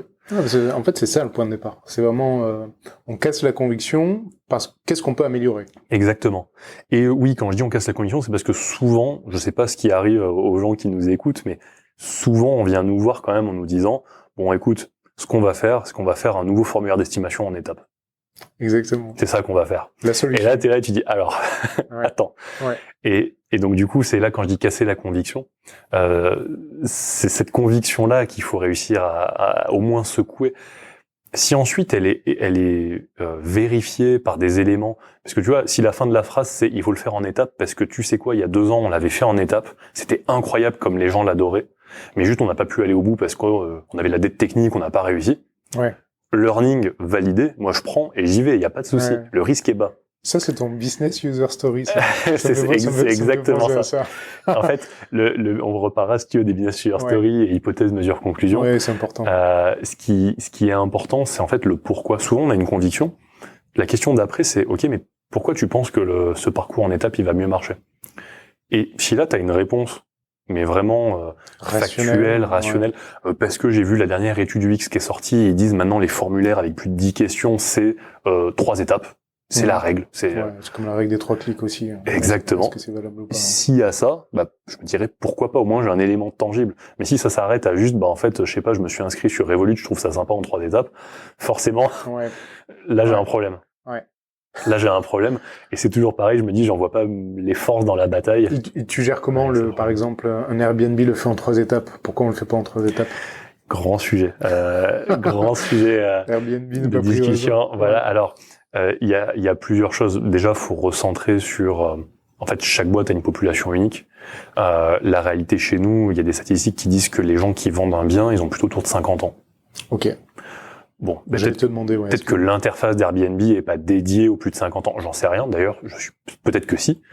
Mais en fait, j'en sais rien. Et du coup, j'ai un premier problème. J'ai pas de preuves. Il y a ça. Il y a le fait aussi, après souvent qu'on prend des arguments un peu d'autorité comme ça, il faut faire gaffe, parce que je me rends compte que même moi, parfois je peux avoir ces arguments d'autorité aussi. Il faut faire attention parce qu'on peut tous être tentés de prendre un raccourci dans une discussion ou un débat. Comment tu arrives à te restreindre de... C'est quoi ton petit warning Mon warning, c'est quand je vais dire machin le fait. Enfin, clairement, ce truc-là est une évidence absolue de c'est pas une bonne raison. Okay. Après, si tu vas plus loin et que tu me dis machin le fait, j'ai rencontré ces UX, ils m'ont dit que ils m'ont expliqué pourquoi, ou je les ai vus en meet-up, ils ont expliqué leur business model. C'est comme nous, faut le faire, évidemment. Ça t'arrive une fois sur 100, ça. Exactement. La plupart du temps, c'est je me suis levé ce matin, j'ai joué avec une app, j'ai trouvé ça sympa. Tiens, faut le faire comme ça. Ça c'est ce qui a très très bien marché chez nous. Par contre, je vois beaucoup de personnes dans le produit parfois s'agacer ou s'énerver, ou finir par dire ils me comprennent pas, c'est les autres, ils comprennent pas, ils m'embêtent avec leurs convictions, etc. C'est important aussi de voir ça autrement. En fait, s'ils avaient pas de conviction, ces gens-là, il y aurait pas la boîte dans laquelle on bosse. Là, tu parles des fondateurs. Je parle des fondateurs. La plupart du temps, ils ont quand même le nez creux où les gens sont pas là par hasard. Il y a des problèmes de casting. Donc, il faut pas oublier aussi notre enjeu un peu pédagogue sur le sujet. Tu me demandais comment on avait cassé ces convictions. En fait, on a filmé les tests utilisateurs qu'on a fait sur l'existant. On a filmé les tests utilisateurs sur le nouveau. On a fait une petite compile. On n'a pas fait les 3 heures. Alors, on l'a fait avec l'équipe produit. Donc, on se les a rediffusés en mode cinéma à midi en mangeant. Comme ça, ça faisait un peu les replay sessions. Et puis, pour le comité de direction, on a gardé le best-of d'utilisateurs qui disent, mais là, je comprends pas. Mais pourquoi on me demande ça? Et pourquoi, sur le formulaire, on me demande pas si j'ai du parquet à latte et qu'on me demande pas quelle est la couleur de mon parquet? Questions qui ne valent pour rien du tout dans nos algos d'estimation. Mais du coup, ça permet aussi de montrer que nous, on vient pas avec des convictions. Parce que sur ce projet, c'est marrant, quand on l'a démarré, on avait une discussion avec Romain, donc l'UX, et on se disait, en fait, il y a peut-être pas assez de questions. Peut-être, même si on prend pas tous les champs en compte, peut-être qu'on leur demande pas assez de choses, et du coup, peut-être que ça fait un peu factice. Ah oui. Est-ce que vraiment avec une surface... t'es sur de la perception. Vraiment de la perception. Et du coup, là, c'est là où Romain a très bien fait ce job-là, du user experience, vraiment, de ressenti. Est-ce qu'ils se disent pas, c'est un peu light ce qu'on me demande? Tu vois, je peux même pas dire j'ai du papier peint ou un mur peint, voilà. Je peux pas dire ça. Parce que c'est pas un peu light. Ouais. Et tu vois, on a pu être tenté à un moment de se dire, tu sais quoi, faut le faire. Conviction. Erreur absolue. Qu'est-ce qu'on a fait? Par contre, on a creusé ce point de perception auprès des utilisateurs lors des tests utilisateurs en leur disant, qu'est-ce que t'en as pensé? Comment tu sens le résultat? Donc, sur cette page, qu'est-ce que tu ressens? Est-ce que il y a des éléments que t'aurais voulu pouvoir nous dire, que t'as pas pu dire sans trop biaiser les questions? Mais on a essayé de creuser ce point-là. Et ils nous ont dit, effectivement, j'aurais adoré pouvoir rajouter des informations complémentaires. Et tu vois, quand on a amené cette recommandation-là, on l'a amené, mais étayée de quelque chose. Et pas juste, il s'avère que Romain est bien formé, a bien fait son job, a bien senti le truc, donc il a mis le doigt dessus, mais c'est une conviction tant que c'est pas prouvé. Et du coup, c'est aussi ça, une règle qui est importante, c'est de se l'appliquer à soi-même. En fait, on n'est pas au-dessus, c'est pas le syndrome de Steve Jobs, etc. On en parle dans plein d'articles et tout. Bien sûr. On est vraiment très loin de ça. Et du coup, on n'est pas au-dessus, entre guillemets, des lois. Et on veut pouvoir dire aux gens, tu sais quoi, je vais aller vérifier ton idée. Pas parce que je la crois pas ou que j'ai pas confiance en toi, mais juste parce que c'est comme ça qu'on bosse. Et ça serait malhonnête de notre part de pas le faire avec nos propres idées. Donc ça, c'est super important. C'est excellent feedback, super important ça. De toujours être en cette espèce d'ouverture. Ouais. De vouloir tester, de vouloir valider, confirmer, infirmer, mais si on reprend sur les 2 autres points des spécificités meilleur agent, donc le deuxième étant, il y en a plusieurs, en fait il y en a 3 autres. On prend celui que tu veux en premier. C'est hypothèse, mesure, conclusion. Je pense que ça rejoint un peu ce qu'on s'est dit là, mais est-ce que tu peux, alors, la genèse déjà. Alors la genèse, ça ferait marrer tous mes potes d'Octotechnologie. J'étais monsieur hypothèse, mesure, conclusion. C'est vrai? Ah ouais, ça les faisait marrer. Il y avait ils ont fait, quand on a commencé à être sur Slack, il y avait un bot qui, quand quelqu'un dans une phrase disait le verbe mesure, ça mettait ma tête avec écrit, on dit pas je pense que, mais je mesure que. Tellement c'était ma phrase fétiche. Mais d'où ça vient, ça? Alors, en fait, je vais être très franc avec toi, je ne sais plus quelle source exacte m'a fait dire ça. D'accord. Il me semble que c'est du côté d'Amazon où ils avaient ça dans leur philosophie de on teste tout, etc. C'est vraiment le sujet de performance. C'est dans tellement d'éléments, build, measure, learn, c'est dans tellement d'éléments. Finalement, je pense que c'est à un moment donné, j'ai voulu essayer de rendre percutant quand j'allais voir des clients, que j'étais chez Octo, que je faisais du conseil, cette phrase et leur dire il y a une philosophie en fait qui résume tout ça. C'est le passage, on en a parlé un petit peu tout à l'heure effectivement, de cette conviction à de la preuve. D'accord. Et du coup, c'est vraiment ce passage dont on dit pas je pense que. En fait, quand vous dites je pense que, c'est pas que c'est pas intéressant, mais en fait, ce qu'il faut, c'est que vous passiez à l'étape d'après. Je pense que ça va marcher. Donc voilà ce qu'il faut que je mette en œuvre pour le vérifier. Un AB, un test utilisateur, peu importe. Après la méthode, ça j'ai envie de dire, c'est notre trousse à outils, un peu standard. Faut la maîtriser, mais c'est limite la base du métier. Et donc du coup, j'ai eu envie de pousser les gens avec qui je travaillais à arrêter ces batailles de conviction. C'était passionnant, je travaillais avec Jérémy Venezia, c'était le CTO d'Elcurator, c'était un ancien d'Octo. Donc on a commencé le soir et le week-end sur ça. Et comme tout premier CEO, CTO d'un petit truc qui émergeait, on se disputait. Donc non, mais ça se passait très bien dans la majorité des cas, mais il y a des cas où on n'était pas d'accord. Ah ouais, moi je suis sûr que c'est comme ça qu'il faut le faire, moi je suis convaincu et tout. Et il y a eu un moment, on a eu ce déclic, on s'est dit, mais en fait, arrêtons, on va tester.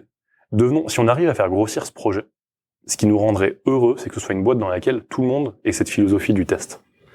ça tue les débats, on arrête de se disputer, on arrête de faire des comités de direction où ils sont pas d'accord, des discussions avec les autres où personne n'est d'accord. En fait, on vient avec des preuves. Ça devrait être ça notre job, je pense. Ouais.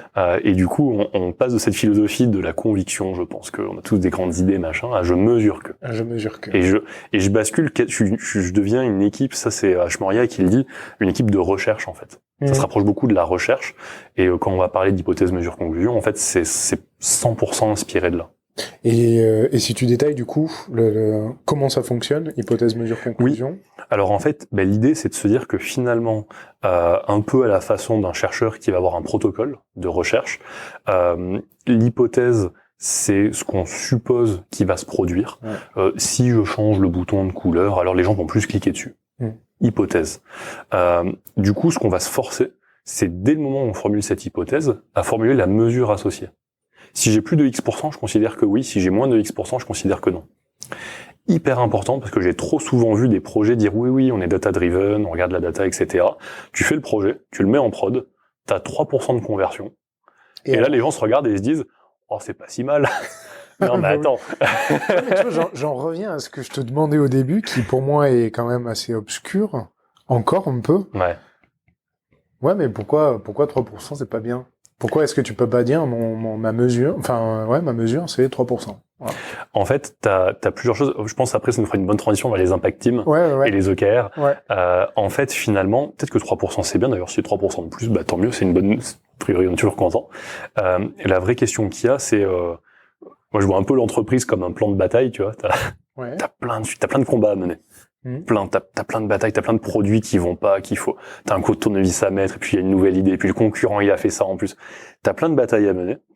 Et en fait, la question qu'il faut que tu te poses, sachant en plus que tous les plans, ils résisteront pas au premier contact avec l'ennemi, Churchill, voilà. Donc, au moins, elle est placée celle-là. Ouais. Mais voilà, au moins, tu vois, tu sais que de toute façon, tu peux pas faire un plan en disant je vais faire A, puis B, puis C, la roadmap, ça marche pas. Ça, c'est ma conviction. Mais donc, du coup, la question qu'il faut que tu te poses, c'est sur quel terrain de jeu tu vas avoir le maximum d'impact. Et ça, pour moi, ça rentre aussi dans les questions. Donc, finalement, mesurer un impact sur une petite feature, une petite modif, c'est relativement simple. Ton bouton, il performe mieux ou moins bien qu'avant. Ok. Mais en fait, il faut que ça se rattache à un truc qui va au-dessus de ça, qui est, pourquoi tu veux changer la couleur de ce bouton aujourd'hui? Parce que peut-être que ton entreprise, elle t'a dit, en fait, j'ai un taux d'engagement qui est pourri. Je fais de la pub à la télé, exemple totalement fictif, on fait de la pub à la télé en ce moment. Sur ce parcours-là, ça va pas. Et du coup, en fait, ma pub me coûte, entre guillemets, trop cher par clic. Donc, cherchons des moyens d'optimiser ça. Quand tu dis ce parcours-là, ça va pas, c'est parce que ta rentabilité, ton ROI. Exactement. Parce que ton ROI, tu dis, là, du coup, le coût par clic, je dis n'importe quoi, il est à 20 €. Il devrait être à 2 € pour que ma campagne de pub soit intéressante. Ça marche. Compte tenu de mes taux de conversion plus loin dans mon funnel. Ok. Et donc, du coup, tu te dis ça. Et quand on te donne ça, en fait, c'est là où tu vas poser des hypothèses. Plein. En fait, pourquoi ce parcours performe pas mieux? Là, on pourra peut-être parler de l'arbre d'hypothèses. Ça, je suis venu dessus beaucoup plus tard, beaucoup plus récemment. Donc, au début, j'étais juste sur hypothèse, mesure, conclusion. Je trouvais ça déjà un beau combat à mener. Ouais. Et donc, en fait, finalement, t'as plein de cartouches. T'as écrit un article là-dessus. J'ai écrit un article dessus. Ouais. J'ai animé un meet-up School of PO aussi. Et je serai à la conférence donc de février de la School of PO. J'anime un atelier. Sur ce thème-là. Okay, ouais. Parce que du coup, les questions que tu me poses sont les questions standards qu'on a et qui sont passionnantes de effectivement comment je mesure, comment je pose un chiffre. Donc il y a l'aspect héroïste, il y a l'aspect gâchis. Est-ce que j'ai gâché du temps si je l'ai fait? Et après il y a l'aspect impact. En fait, finalement j'ai un peu des munitions. Excuse-moi l'analogie guerrière, mais voilà, j'ai un peu des munitions à tirer, quoi. Quelle est la munition qui devrait le mieux marcher? Et du coup, c'est là où c'est important. Il faut pas, quand on pose une hypothèse, il faut pas s'arrêter à, je pense que changer la couleur du bouton, ça va être génial. Il faut s'arrêter à, en fait, je pense que changer la couleur du bouton, ça va me faire plus 10%, parce que j'ai vu les études. Les études, elles disent que le vert, ça marche vachement mieux quand c'est entouré de bleu. Là, tu peux te bosser avec ton UX designer qui va te raconter des trucs passionnants sur le sujet. Et donc, finalement, ça devrait faire 10%. Si ça les fait pas, en fait, on a un problème. Et c'était pas la bonne cartouche à tirer. Ouais. Parce que celle-là, tu veux la comparer à une hypothèse, un objectif un peu au-dessus, un peu plus macro. Voire tu vas la mettre en concurrence avec un autre dont l'effet de levier est peut-être 15%, quoi. Exactement. Et donc, du coup, c'est finalement impact coût. Hein. On en revient à ces trucs un peu standards, un peu ras du pneu, quoi. Mais non, mais parce que fondamentalement, c'est comme ça que ça fonctionne. Comment t'optimises l'utilisation de ta ressource, quoi. C'est ça. C'est exactement ça. Et du coup, donc, pour revenir sur hypothèse, mesure, conclusion, du coup, tu poses cette hypothèse. Cette hypothèse, faut que tu l'étayes. Donc, nous, on a forcé un format d'hypothèse où il y a toujours un quart. Ouais. Je pense que le bouton va changer la couleur du bouton, ça va être super, parce que on l'a déjà fait dans le passé et c'était super. Parce que je suis allé à un super meet-up et on m'a dit que c'était ça qu'il fallait faire. Et du coup, j'essaie d'avoir des preuves que ça va marcher. Ensuite, la mesure et l'outillage de mesure. Est-ce que je vais faire un AB, est-ce que je vais faire un quali, est-ce que je vais faire un quanti, et le chiffre que j'attends, quelle que soit mon typologie de test. Et aussi une conclusion. Et cette conclusion, on se force toujours à l'écrire. Si ça fonctionne, alors je fais ça. Si ça ne fonctionne pas, alors je fais ça. Pour essayer d'avoir le coup d'après. Et aussi d'être ferme. Exemple, il y a pas longtemps, on a sorti un MVP sur cet outil de productivité dont je te parlais tout à l'heure. Ouais. Eh ben, on s'est dit, si on fait pas 10 ventes en un mois, il y a vraiment un problème, mais qui fait qu'on interrompt la commercialisation du produit. C'est plus rentable. On perd du temps de nos forces de vente pour un truc qui ne marche pas. Et du coup, on se l'est posé dès le début. Avec la valeur hyper saine que 6 mois après, quand on a eu les résultats, on savait ce qu'il fallait faire. Par chance, on a eu plus. Ouais. Mais si on a eu moins de 10, on arrêtait et on se reposait les bonnes questions sur le produit. Okay. Et avoir aussi ce côté, si c'est un succès, je fais ça. Si c'est un échec, je fais ça. Parfois, je fais un succès. Si c'est un succès, c'est juste, je le mets en prod pour tout le monde. C'était un AB, puis je le déploie. Ok, soit. Ouais. Parfois, c'est un succès, mais du coup, c'est un nouvel élément de charte, par exemple, qu'on a ajouté. Si c'est des choses d'interface, du UI. Donc, en fait, du coup, il faut que je remette à jour ma charte. Ouais. Et donc, que je le déploie sur tout le site. Donc, voilà, c'est ça les prochaines actions qu'on peut aller chercher. Ouais, T'es toujours dans le next step aussi, quoi. Exactement. D'accord. C'est intéressant. Et donc, voilà, ce hypothèse de meilleure conclusion, je suis venu un peu avec dans mes bagages. Ouais. Quand je suis arrivé ici. Et ça, tu forces du coup ton équipe. On n'a même pas parlé de ton. Ouais, c'est vrai qu'il faut qu'on en parle. Ouais, l'organisation. On va parler des impact teams. Ça marche. Et déjà, commençons par le nombre de personnes. L'équipe produit chez Meilleur Agent, c'est combien de personnes? Alors, l'équipe produit aujourd'hui, elle regroupe UX designers qui font de l'UX et de la UI, donc ils font vraiment les deux. Il n'y a pas la distinction UX researcher et UI designer. Et aujourd'hui, il y a 5 product people et un stagiaire. D'accord. Je dis product people pour pas rentrer de suite dans le débat PM-PO. Ouais. Mais il y a des PM et il y a des PO. D'accord. Si tu veux, on pourra en parler. Pourquoi est-ce qu'on fait cette distinction-là?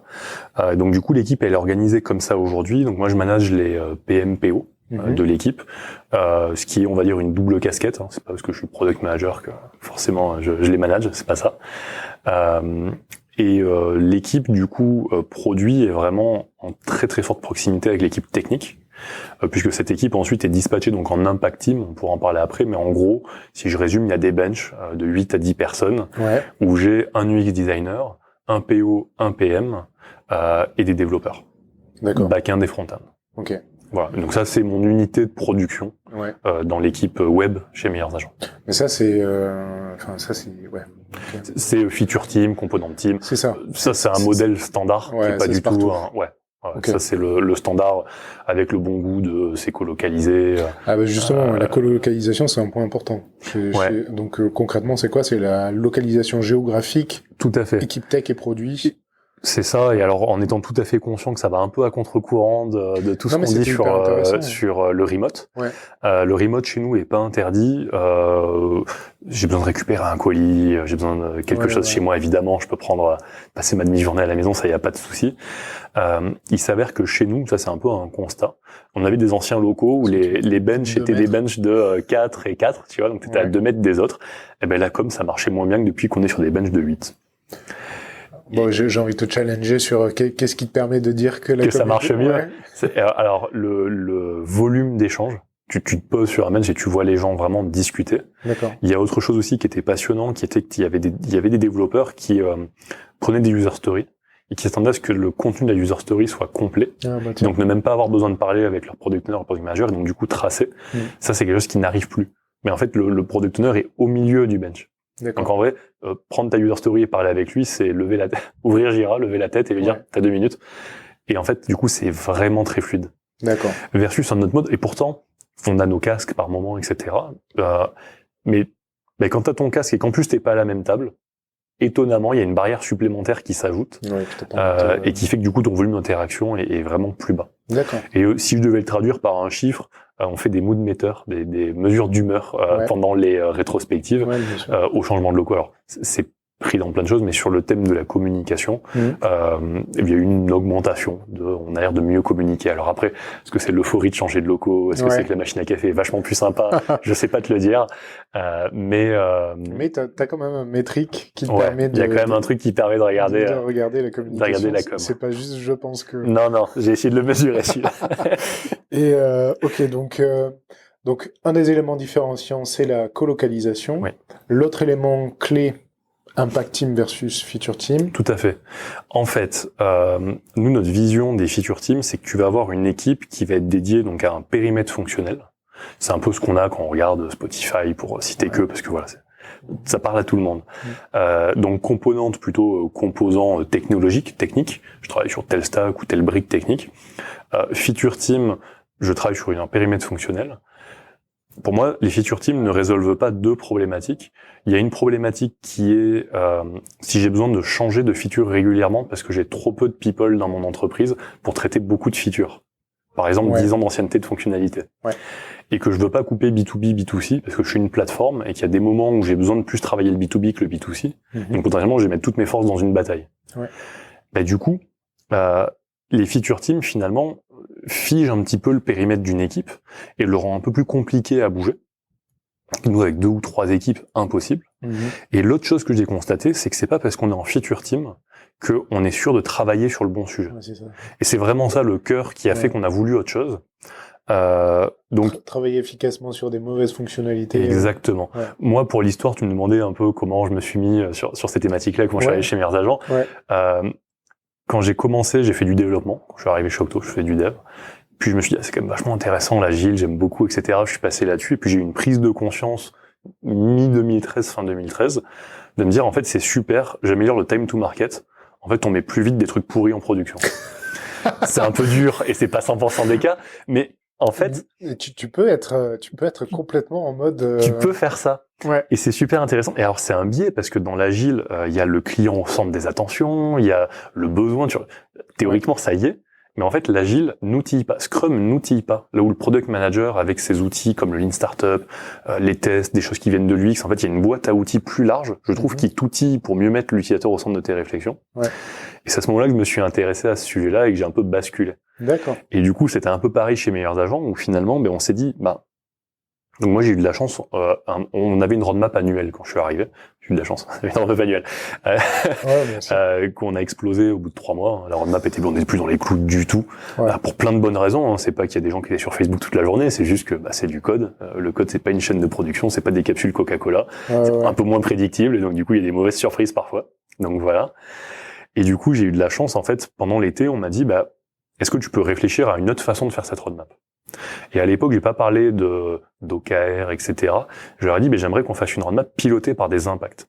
Et plutôt que de venir nous voir en nous disant, voilà le nouveau projet. Le nouveau projet, c'est la refonte de tel écran du site.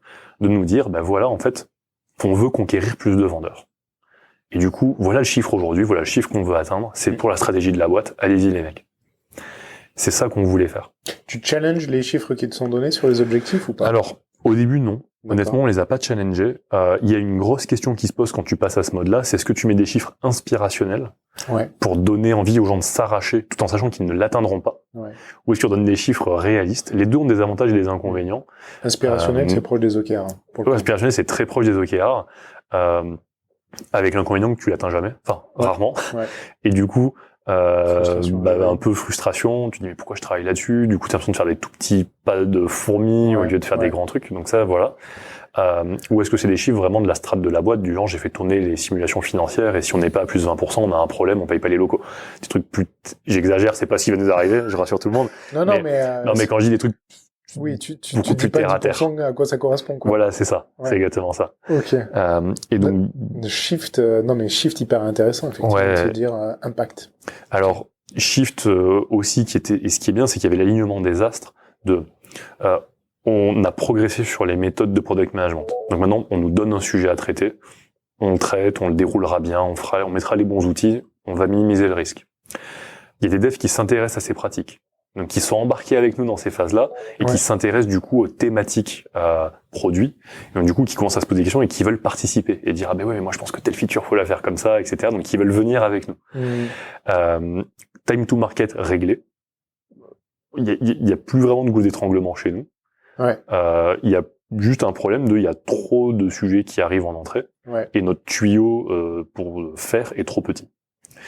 Et donc du coup, côté technique, donc avec Nicolas Baron, évidemment, on est aligné sur les méthodes et les façons de faire, et donc on se dit, peut-être que finalement, on pourrait aussi mieux utiliser les 8 cerveaux qui y a autour de la table et pas juste dire, vous codez et puis vous faites la spec. Peut-être qu'on pourrait essayer de créer des équipes aussi un peu plus concernées derrière une thématique de l'entreprise.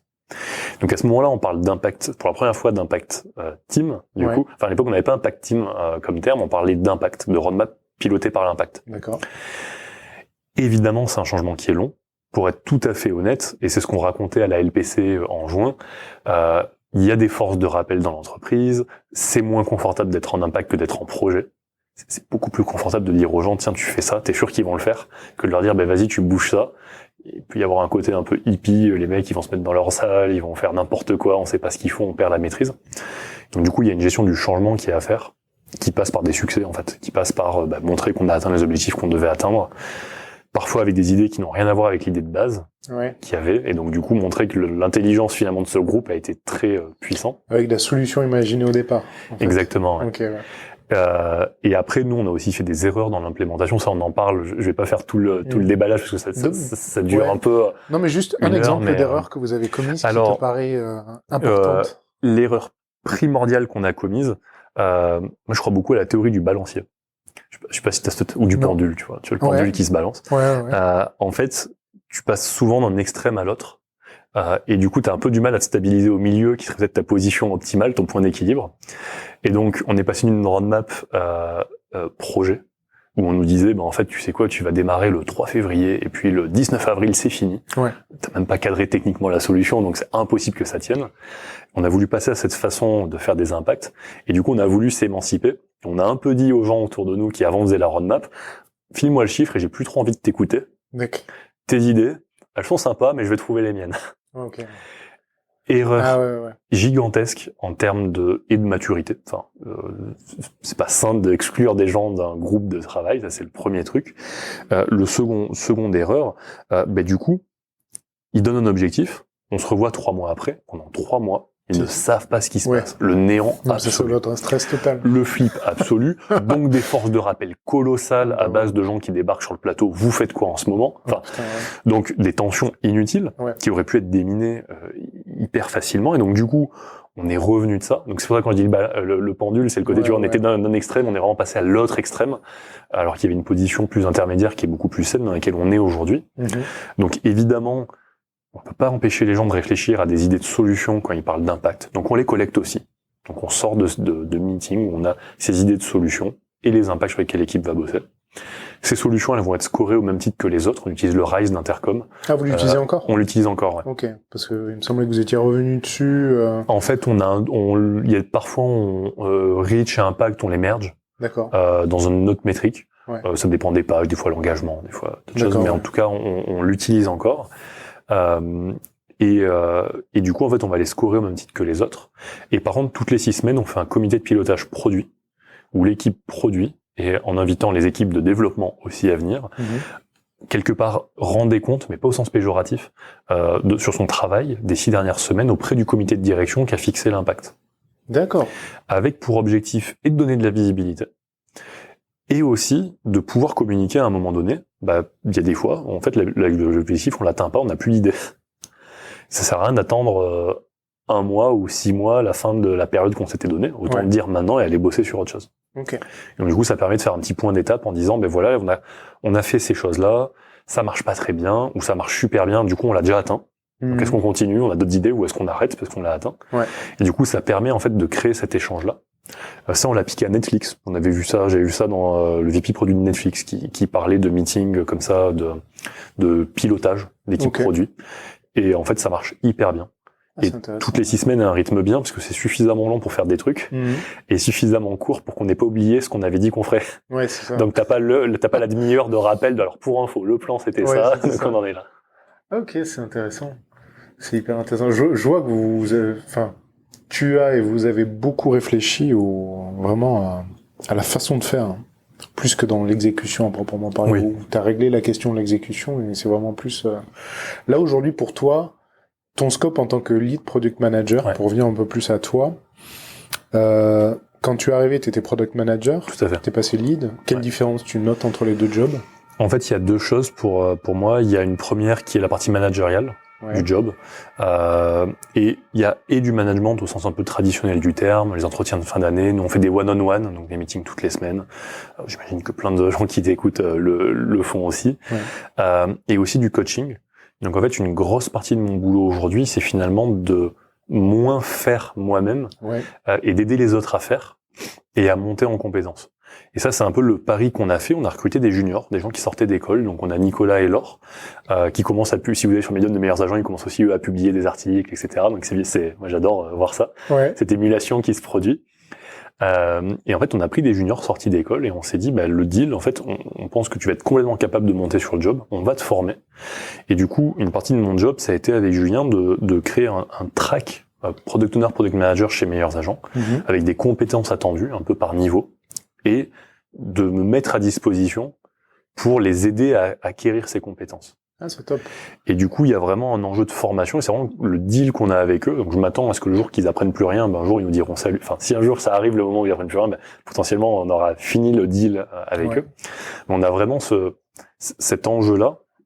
Et donc, du coup, moi, une grosse différence, c'est que je faisais énormément par moi-même. Maintenant, je viens plus en support, ou les aider sur, par exemple, ce qu'on appelle un plan de discovery. Donc, c'est la phase que je te racontais tout à l'heure avec le Lean Canva, etc. Selon les projets, on va pas utiliser les mêmes outils. Et donc, du coup, en fait, ils prennent, eux, l'impact. Donc, ils ont la responsabilité de la mesure qu'on leur a demandé de bouger. Ils réfléchissent à comment faire. Ils me font intervenir quand ils ont des questions. Puis on passe du temps ensuite sur OK, mais ça, est-ce que tu sais le faire? Non, tu l'as jamais fait. Attends, on va le binômer. Je vais être pilote, tu vas être copilote dessus, et puis on va inverser au fil de l'eau. Comme ça, tu vas progresser sur des méthodes et tu vas les maîtriser. Ah, c'est top. Et donc, c'est une partie que j'adore. Et donc, comme tu le disais au début, c'est vrai que moi, j'aime beaucoup la partie partager cette connaissance. Et donc, du coup, en gros, aujourd'hui, il me reste quelques projets et produits sur lesquels je travaille opérationnellement. Et c'est plutôt des trucs un peu assez critique, pas tant que les autres ne sachent pas le faire, mais où voilà, il y a un peu plus de seniorité dessus. On a changé toutes les offres de l'entreprise, donc comment tu changes toutes les offres sans péter la boîte et monter le churn. Le nouvel outil de productivité, c'était vraiment un gros enjeu. Il y avait des difficultés assez importantes vis-à-vis de nos partenaires sur ce produit-là. Donc j'ai été un peu au front là-dessus. Toujours avec un autre membre de l'équipe aussi, pour que je me dise la prochaine fois qu'il faut aller au front, il dira. Et il arrivera très bien, il sera équipé comme il faut pour y aller. Et donc ça, c'est les deux principales choses qui ont changé.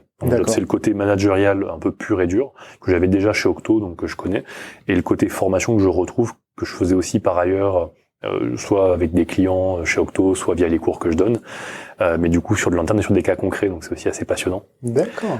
Donc mon plaisir du moment, c'est d'avoir vu l'équipe se construire. On a mis en place une guilde de product manager. Donc tous les 15 jours, on se réunit pour traiter de problématiques produits. J'anime ça aussi, donc, pour mettre un peu l'impulsion qu'on va dire. J'essaie d'allumer un peu des étincelles à droite à gauche. Mais après, ils prennent très bien les balles au bon, ou ils entretiennent très bien les feux. Donc j'ai eu des choses à droite à gauche, et puis il y a vraiment, on a la chance d'avoir, on a galéré pour recruter. Ça nous a pris beaucoup de temps, mais on s'est vraiment pas planté.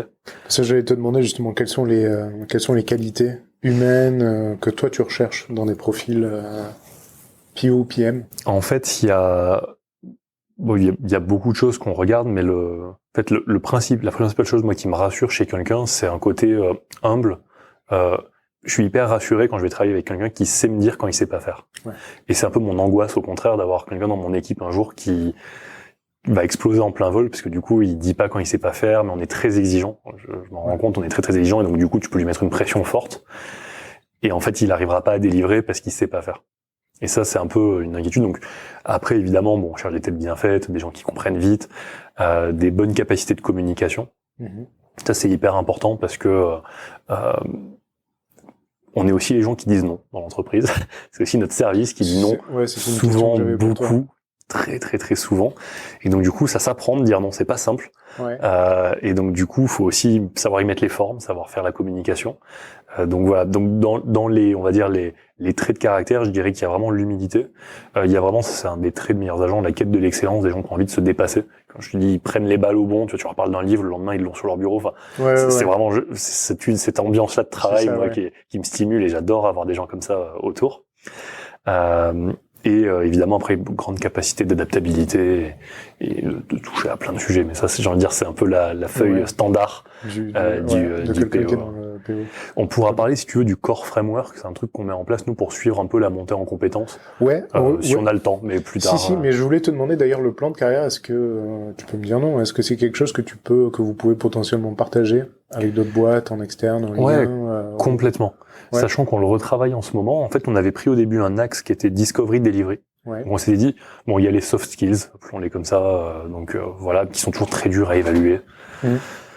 Donc voilà. Et après, on s'est dit, mais finalement, il y a le delivery. Ouais. Dans le delivery, on va dire, il y a tout ce qui est gestion de projet, cadrage d'un projet, travail avec les devs, user story, test, sprint back, bref, toute la partie vraiment opérationnelle du quotidien. Ouais. Et il y a le discovery.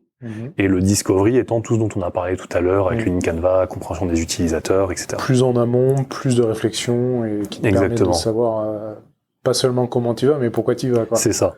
Et potentiellement plus transverse aussi, avec du coup plus d'interlocuteurs différents. Donc quand tu bascules là-dessus, pour moi, t'as vraiment un rôle d'animateur dans des ateliers que t'as pas avant, et qui est pas simple. Et ça s'apprend aussi à animer des meetings.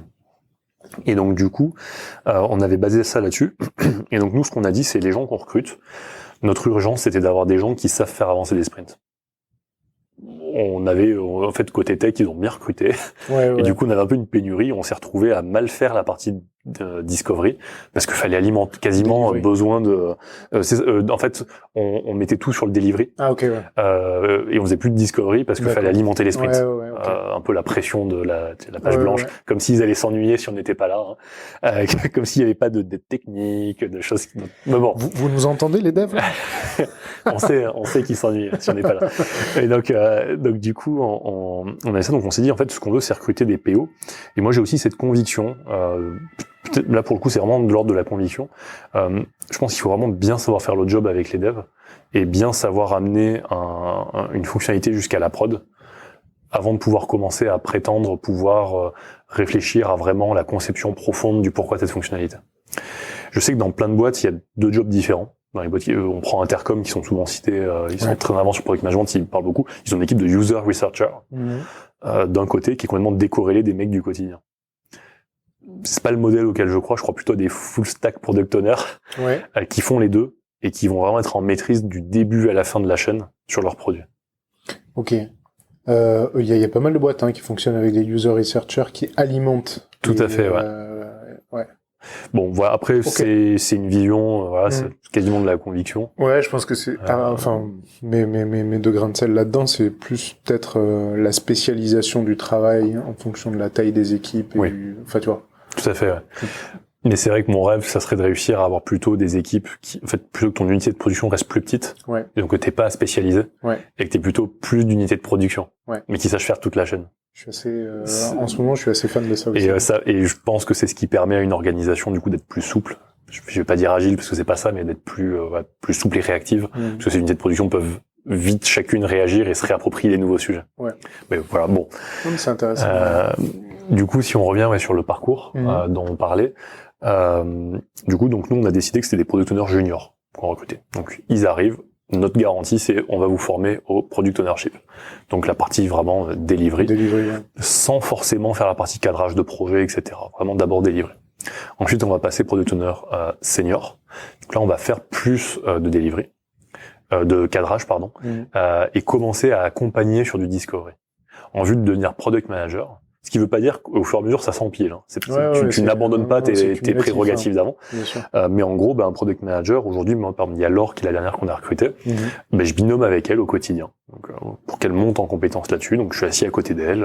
Et donc, là, maintenant, elle est complètement émancipée sur les sprints. Toute seule, elle le gère sans aucun problème. Et donc, on passe plus sur la phase discovery. Donc, l'idée, c'est de les faire monter comme ça. Et donc, ensuite, nous, on a dit, il y a product manager et product manager senior.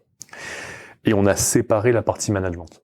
Parce qu'on considère que quelqu'un, c'est pas parce que quelqu'un est product manager senior, par exemple, qu'il est bon manager.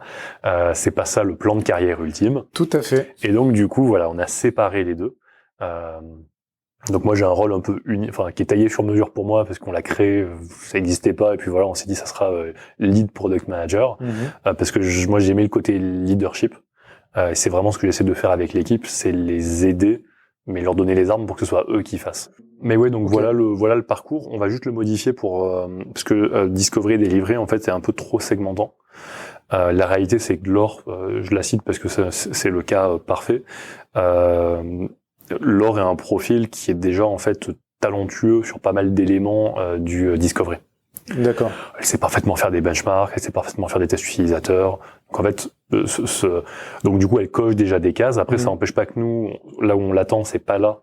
Donc on utilise cette force pour enrichir l'équipe, mais on l'attend sur la partie product ownership. Donc ça permet aussi de donner de la visibilité aux gens chez nous et de leur dire, ben voilà où tu vas te positionner aujourd'hui. Mais c'est hyper intéressant. Et on veut te faire monter. Ouais. Si vous pouviez partager au moins entre guillemets ces cases à cocher sur ces différents éléments, ça, je pense que ça aiderait beaucoup de complètement. Ben on peut partager. Moi j'avais pour idée de faire un article aussi, mais je l'ai jamais fait. Donc déjà on pourrait partager un peu brut de décoffrage. Brut de décoffrage déjà. Parce qu'on a aussi listé, essayé de se prêter au jeu, de lister tous les outils qu'on imaginait sous chacune de ces catégories. Ouais. Et donc du coup, ça permet aussi aux équipes de se dire, bah tiens, j'ai envie d'apprendre ce nouvel atelier ou ce nouvel outil. Ouais, mais tu vois, sur la partie Discovery, à titre personnel, je serais ultra intéressé de voir un peu justement quelle est la boîte à outils que tu mets et aussi la finesse quand tu disais tel projet, selon les projets, tu n'appliques pas évidemment les mêmes outils. Hyper intéressant. Bah avec plaisir. Super, merci. Le truc, c'est que j'ai plein de questions pour toi, mais Ok, t'as répondu à ma question qui était pourquoi le product management te passionne. Donc, passer de dev à produit et plus questionner de manière plus large aussi dans la méthodo. Quel est ton rapport avec Julien? Ce jeu, tu t'amènes, de ce que tu me dis là, t'amènes quand même beaucoup de choses, à la fois sur la réflexion sur le produit, la réflexion sur alors peut-être la vision. Un peu moins. Pour être franc, c'est vrai que Julien aujourd'hui porte beaucoup plus la vision. Lui, de par son rôle et de par son poste, est beaucoup plus aussi en prise avec le comité de direction, donc dans lequel il y a, comme toute entreprise, il y a les RH, la finance, mais aussi toutes nous, on a ces équipes opérations, donc les personnes qui vendent, et le marketing. Donc du coup, lui a des échanges beaucoup plus réguliers avec ces personnes-là, ce qui fait qu'il assure aussi un rôle de coordination, finalement, des efforts. Et il voit aussi quand le vent tourne sur un objectif, que les autres équipes aussi ont des objectifs, et donc du coup il voit aussi arriver et commence à nous préparer quand il va falloir qu'on aille aider ou intervenir sur un sujet spécifique, ou au contraire qu'il faut qu'on abandonne ce qu'on fait pour faire autre chose, parce qu'en fait on voit que c'est en train de pas fonctionner. D'accord. Et donc du coup, j'ai envie de dire, il a un rôle encore plus haut niveau, donc évidemment, de par son rôle de cofondateur, il porte à 100% la vision et il la défend. Moi je m'en fais le relais. On va dire une caisse de résonance, ça c'est plus la partie managériale, j'ai envie de dire, du poste qui fait ça. Julien m'a complètement laissé les clés du camion sur la partie méthode et organisation de l'équipe, ce qui fait aussi que moi je m'épanouis et je me passionne pour ces sujets-là, parce que quand on a voulu recruter des gens dans nos équipes et qu'on voyait des seniors, souvent ils voulaient le poste de Julien. Et puis la plupart du temps, un peu le modèle de réussite, c'est d'atteindre le VP, le VP produit, en tout cas le modèle de croissance d'une personne dans l'entreprise. Ce qui est super intéressant, c'est que du coup, on a décorrélé des rôles et responsabilités, qui fait qu'on peut tous les deux s'épanouir pleinement et faire ce qu'on aime. Donc voilà, il y a ça, et donc j'ai envie de dire en fait, je sais pas si lui il dirait comme ça. Moi, je nous vois vraiment comme un binôme.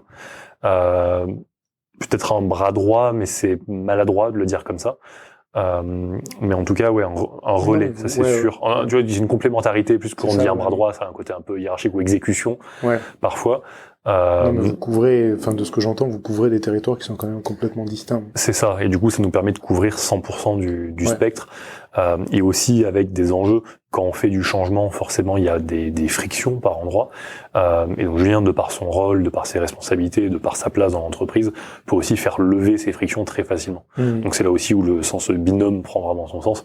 C'est-à-dire quand il y a besoin d'aide, Julien peut aussi avoir un appui plus fort sur certains sujets.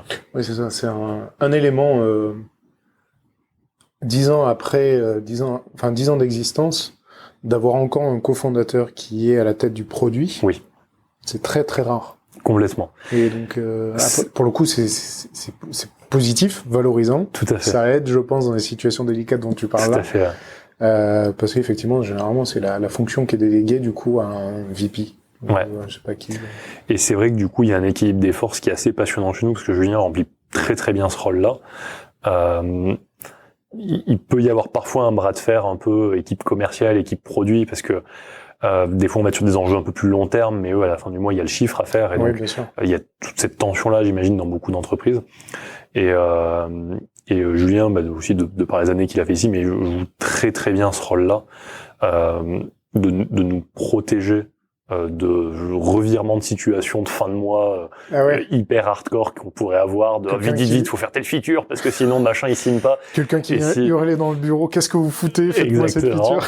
Donc ça, il fait ça parfaitement bien. Ouais. Et donc ouais, c'est là aussi où avoir un des cofondateurs dans la boîte à ce poste-là, c'est super. Écoute, ce que je me disais quand je t'écoute là, je dis tout a l'air top. Donc je veux que tu me dises quelque chose qui ne va pas là. Rassure nos auditeurs. Ouais, il y en a plein. Non, le premier truc, et après promis je répondrai, hein, c'est pas pour éluder la question. Le premier truc qui est hyper important pour moi, on en parlait au début, on disait ça se fait petit à petit, et ça se met en place petit à petit, et ça c'est vraiment essentiel pour moi, parce que là je suis en train de parler d'1 an et demi de chemin. Avant même que j'arrive, il y avait déjà Nicolas Baron qui avait essayé pendant 1 an de mettre en place l'agile et des sprints. Donc on parle, si tu mets en cumulé, on parle de 2 ans et demi de changement de l'entreprise pour en arriver à ce que je te raconte là.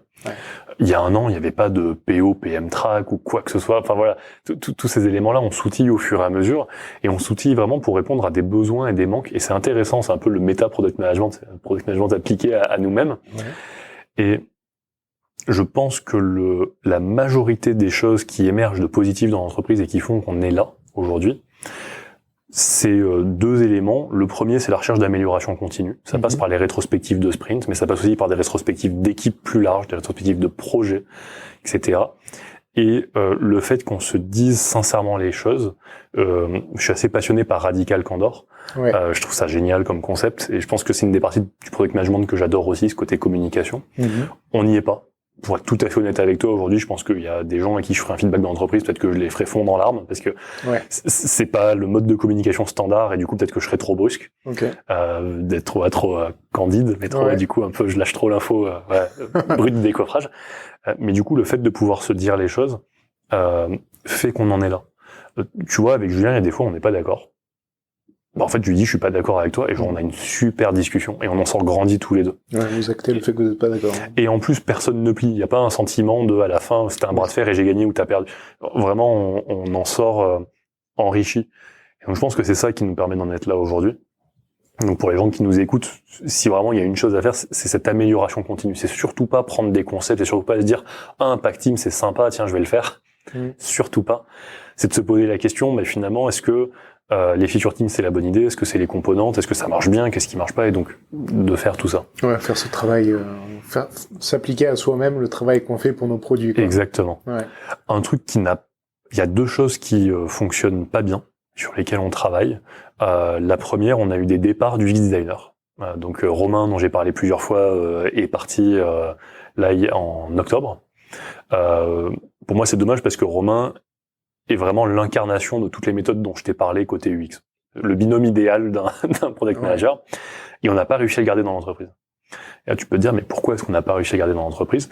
En fait, on n'a pas réussi à le garder dans l'entreprise parce que on n'a pas suffisamment, je pense, compris son rôle du UX designer. Il a été plutôt relégué ou perçu de l'extérieur de l'entreprise comme quelqu'un qui fait des maquettes. Dans l'entreprise? Même alors pas par tout le monde, pas par Julien qui voit les quotidiens avec nous, mais par le reste de l'entreprise. Ce qui fait que sa voix était à moins portée dans l'entreprise. Hyper fréquent, hyper dommage parce que ça contribue quand même à avoir un de nos key players qui quitte l'entreprise. Et il y a une autre chose aussi qui est, et les 2 sont liés. Donc sur la partie UX designer, on a fait un gros travail. Là, on recrute. On a fait un gros travail de se poser, de lister les compétences d'un UX designer, de lister aussi les points de recouvrement avec un product manager. Et c'est passionnant parce que sur le discovery, en fait, on fait quasiment les mêmes trucs. Ouais. Et donc du coup, c'était aussi l'occasion de se dire, mais en fait, il y a plutôt un lead UX là-dessus, parce qu'il y a plutôt de l'empathie, il y a plutôt un lead PM là-dessus, parce que c'est plutôt problem solving. Et donc du coup, ça nous a permis un peu d'avoir cette grille. Donc ça aussi, on va la communiquer prochainement. Ouais. Ça nous a permis aussi de faire une meilleure offre d'emploi, donc de mieux expliquer aux gens qui vont nous rejoindre, voilà ce que vous allez vraiment faire chez nous. Donc ça, mais pour moi, on l'a raté parce que on est dans une phase d'hyper-croissance. Côté équipe technique, l'équipe, elle a plus de doublé, il y a personne qui est parti. Okay. Chez nous, dans l'équipe produit, on a peut-être été un peu plus au front sur le changement, je pense. Ouais. Et ça a cramé beaucoup d'énergie. Et voilà. Du coup, il y a un moment donné, t'en as tellement cramé, tu vois peut-être pas le résultat arriver aussi vite que tu le veux, parce qu'en un demi, ça reste long. Sans parler pour Romain. Oui, sans présager de c'est ouais, ok. Donc il y a ça. L'autre truc aussi, c'est sur ces fameux impacts, on galère toujours à les déterminer. Ouais. Donc en début de quarter, donc censément le mode c'est en début de quarter, le comité de direction détermine les objectifs stratégiques de l'entreprise dans la méthode OKR, objectifs stratégiques de l'entreprise. Pas beaucoup, normalement 3 ou 4. Ouais. Des chiffres. Peut-être les redécoupes s'ils en ressentent le besoin pour avoir une vue stratégique de ces OKR. Donc les redécoupes et là nous disent c'est celui-là et celui-là sur lesquels il faut bosser en premier et ça arrête là. On a vécu une année, c'était la première fois qu'on faisait des OKR, donc on l'a mal fait, voilà, lessons learned, mais du coup avec 7 OKR, des OKR un peu silotés. Okay. En plus, il y avait un peu l'OKR du marketing, l'OKR du donc avec des discussions très désagréables de oui mais vous bossez que sur votre OKR, oui mais moi j'ai un OKR, donc en même temps. Donc pas du tout le côté transverse et fédérateur tout le monde travaille dans de la le méthode. Sens. Et ce qui est bien, c'est que du coup on s'en est rendu compte. Donc là, il y a un gros boulot qui est engagé maintenant pour que début d'année, enfin maintenant, déjà depuis un mois, et pour que début d'année prochaine, on parte avec 3 OKR transverses qui regroupent tous les pôles et sur lesquels ensuite on fait travailler les équipes et que les équipes elles-mêmes redécoupent ces OKR. C'est ça. Donc autant sur le mode impact team, on a réussi, sur le mode continu, etc., on a réussi, autant sur la partie OKR, ça a créé quand même des frictions et des pertes d'efficacité. Si on peut gagner en efficacité dans l'organisation, c'est là. Ok. C'est noté. C'est intéressant parce que ce que tu me dis, en fait, les impact teams sont la traduction de ce que sont des OKR, en fait. C'est-à-dire que tu as commencé déjà via les impact teams et c'est effectivement peut-être l'application des OKR en amont qui était pas forcément idéale les premières fois. C'est ça. Et vous revenez à... Ok. Mais ça crée, parce que tu me demandais un truc, des choses qui se passaient mal, c'était pour te livrer ça. J'en ai marre d'entendre que des trucs positifs. Et ça crée, mais ça crée ce petit raté. On peut dire c'est un petit raté, on en avait trop, machin. En vrai, ça crée des tensions au quotidien hyper fortes. Parce que tu dis aux gens, t'as un objectif et c'est sur ça que tu vas travailler. Mais en fait, tu te retrouves à travailler sur cet objectif en parallèle. En même temps, et du coup, tu perds vraiment le sens de l'OKR et de l'impact. Et donc du coup on s'est retrouvé avec des équipes qui parfois allaient pas bien, quand je dis pas bien c'est baisse de vélocité, tu vois le sourire et tu vois les rétrospectives dures, etc. Donc vraiment avec des impacts réels, parce que plus de sens, voilà. Et une grande partie se réussit en amont, de garantir ce sens. D'accord. C'est quoi les challenges pour toi dans les mois et les années qui viennent? Alors, pour moi, c'est vraiment continuer de faire grandir l'équipe. Chez Meilleurs Agents, ça c'est le gros challenge dans lequel je me suis engagé et qui va durer. Quand je dis grandir, c'est pas grossir en taille, c'est vraiment individuellement chacun et les rendre plus forts. Moi, à titre personnel, j'ai envie de continuer ce partage-là, donc j'ai commencé à écrire, t'en parlais tout à l'heure, j'ai commencé à écrire quelques articles, je suis très loin de ce que je m'étais fixé comme objectif, donc petit fail de ce côté-là, mais d'essayer de partager ça, et avec un côté très peu from the trenches, le côté très terre à terre, main dans le cambouis, voilà ce qu'on fait, voilà ce qui marche pas, voilà comment on a essayé de le faire. Ça, j'ai vraiment envie de le faire. On se posera des questions pour moi dans quelques années, forcément, c'est une vraie interrogation sur laquelle je suis en ce moment, je te la livre comme ça, mais j'ai du mal à me projeter dans 2, 3, 4 ans si je quittais l'entreprise. Est-ce qu'ensuite j'irai chercher un autre poste de même typologie? Est-ce que j'aimerais revenir dans une start-up qui vient, un peu comme Meilleurs Agents, qui vient de relever des fonds, parce que ça m'a tellement éclaté pendant un an et demi, là, ce qui vient de se passer, l'année qui vient va être géniale. Du coup, est-ce que je recherche ce truc-là, c'est la bascule de la boîte et je l'aide à grossir? ou est-ce que c'est plutôt continuer à grandir dans une exactement, voilà. Okay. Et du coup, c'est ça les interrogations, mais on va dire les challenges que le challenge que moi je me suis fixé chez Meilleures Agences, c'est faire grandir encore les people, et à l'extérieur de Meilleures Agences, c'est plus partager encore, et je pense que ça va passer une partie par l'écrit. Ok. Et comment tu t'alimentes? Que ce soit sur, pour aider les autres à grandir, mais même toi-même. Oui. Alors, il y a beaucoup, avec le temps, forcément, tu formes un peu un réseau de gens que tu suis. Il y a des bouquins que tu lis. Donc, par exemple, il y a Mélissa Perry, que j'adore, qui sort là en décembre. Son livre sera disponible sur Escaping the Build Trap, que je trouve formidable. Il y a évidemment Ash Moria, qui publie énormément aussi. J'ai eu la chance de le rencontrer, donc on échange. Okay. Donc, on discute de temps en temps. Ça, c'est aussi agréable. On emmène toute l'équipe produit à Mind the Product à Londres, donc on y était. Après tous les événements, beaucoup de meet-up. Pour moi, un des meet-up les plus solides aujourd'hui, c'est School of PO. D'accord. Sur vraiment hands-on, parce qu'ils ont un côté, on fait un atelier, et donc t'en sors vraiment, tu sais faire un nouveau truc. Okay. Tu sais faire un autre truc en sortant. LPC raconte aussi beaucoup de le produit de conf, raconte aussi beaucoup d'histoires. Donc ça aussi, c'est intéressant aussi, mais c'est deux choses un peu différentes en culture. Les blogs de tous ces gens dont je t'ai parlé. Et en contact direct, est-ce que t'es là c'est très intellectuel? Ouais. Alors en contact direct, en fait, j'échange beaucoup. Là, la semaine dernière, j'échange avec des gens de chez Numa qui sont sur la startup d'État, qui me racontent des histoires de ce qui se passe sur le terrain. J'échange beaucoup. Bon, t'avais parlé de Fabrice Desmazri et puis Tiga, donc ça on échange régulièrement aussi. Avec Fabrice, on s'envoie des articles avant de les publier. Donc ça voilà. Donc il y a ces retours très concrets aussi, très terrain. J'ai gardé de très très bonnes relations avec mon premier manager, Hervé Lourdin, qui aujourd'hui est CTO de Vite Dressing. D'accord. C'est marrant parce que c'est le CTO le plus CPO que je connaisse. Voilà, ça c'est dit. Après Julien. Après Julien, exactement. C'est la même veine un peu.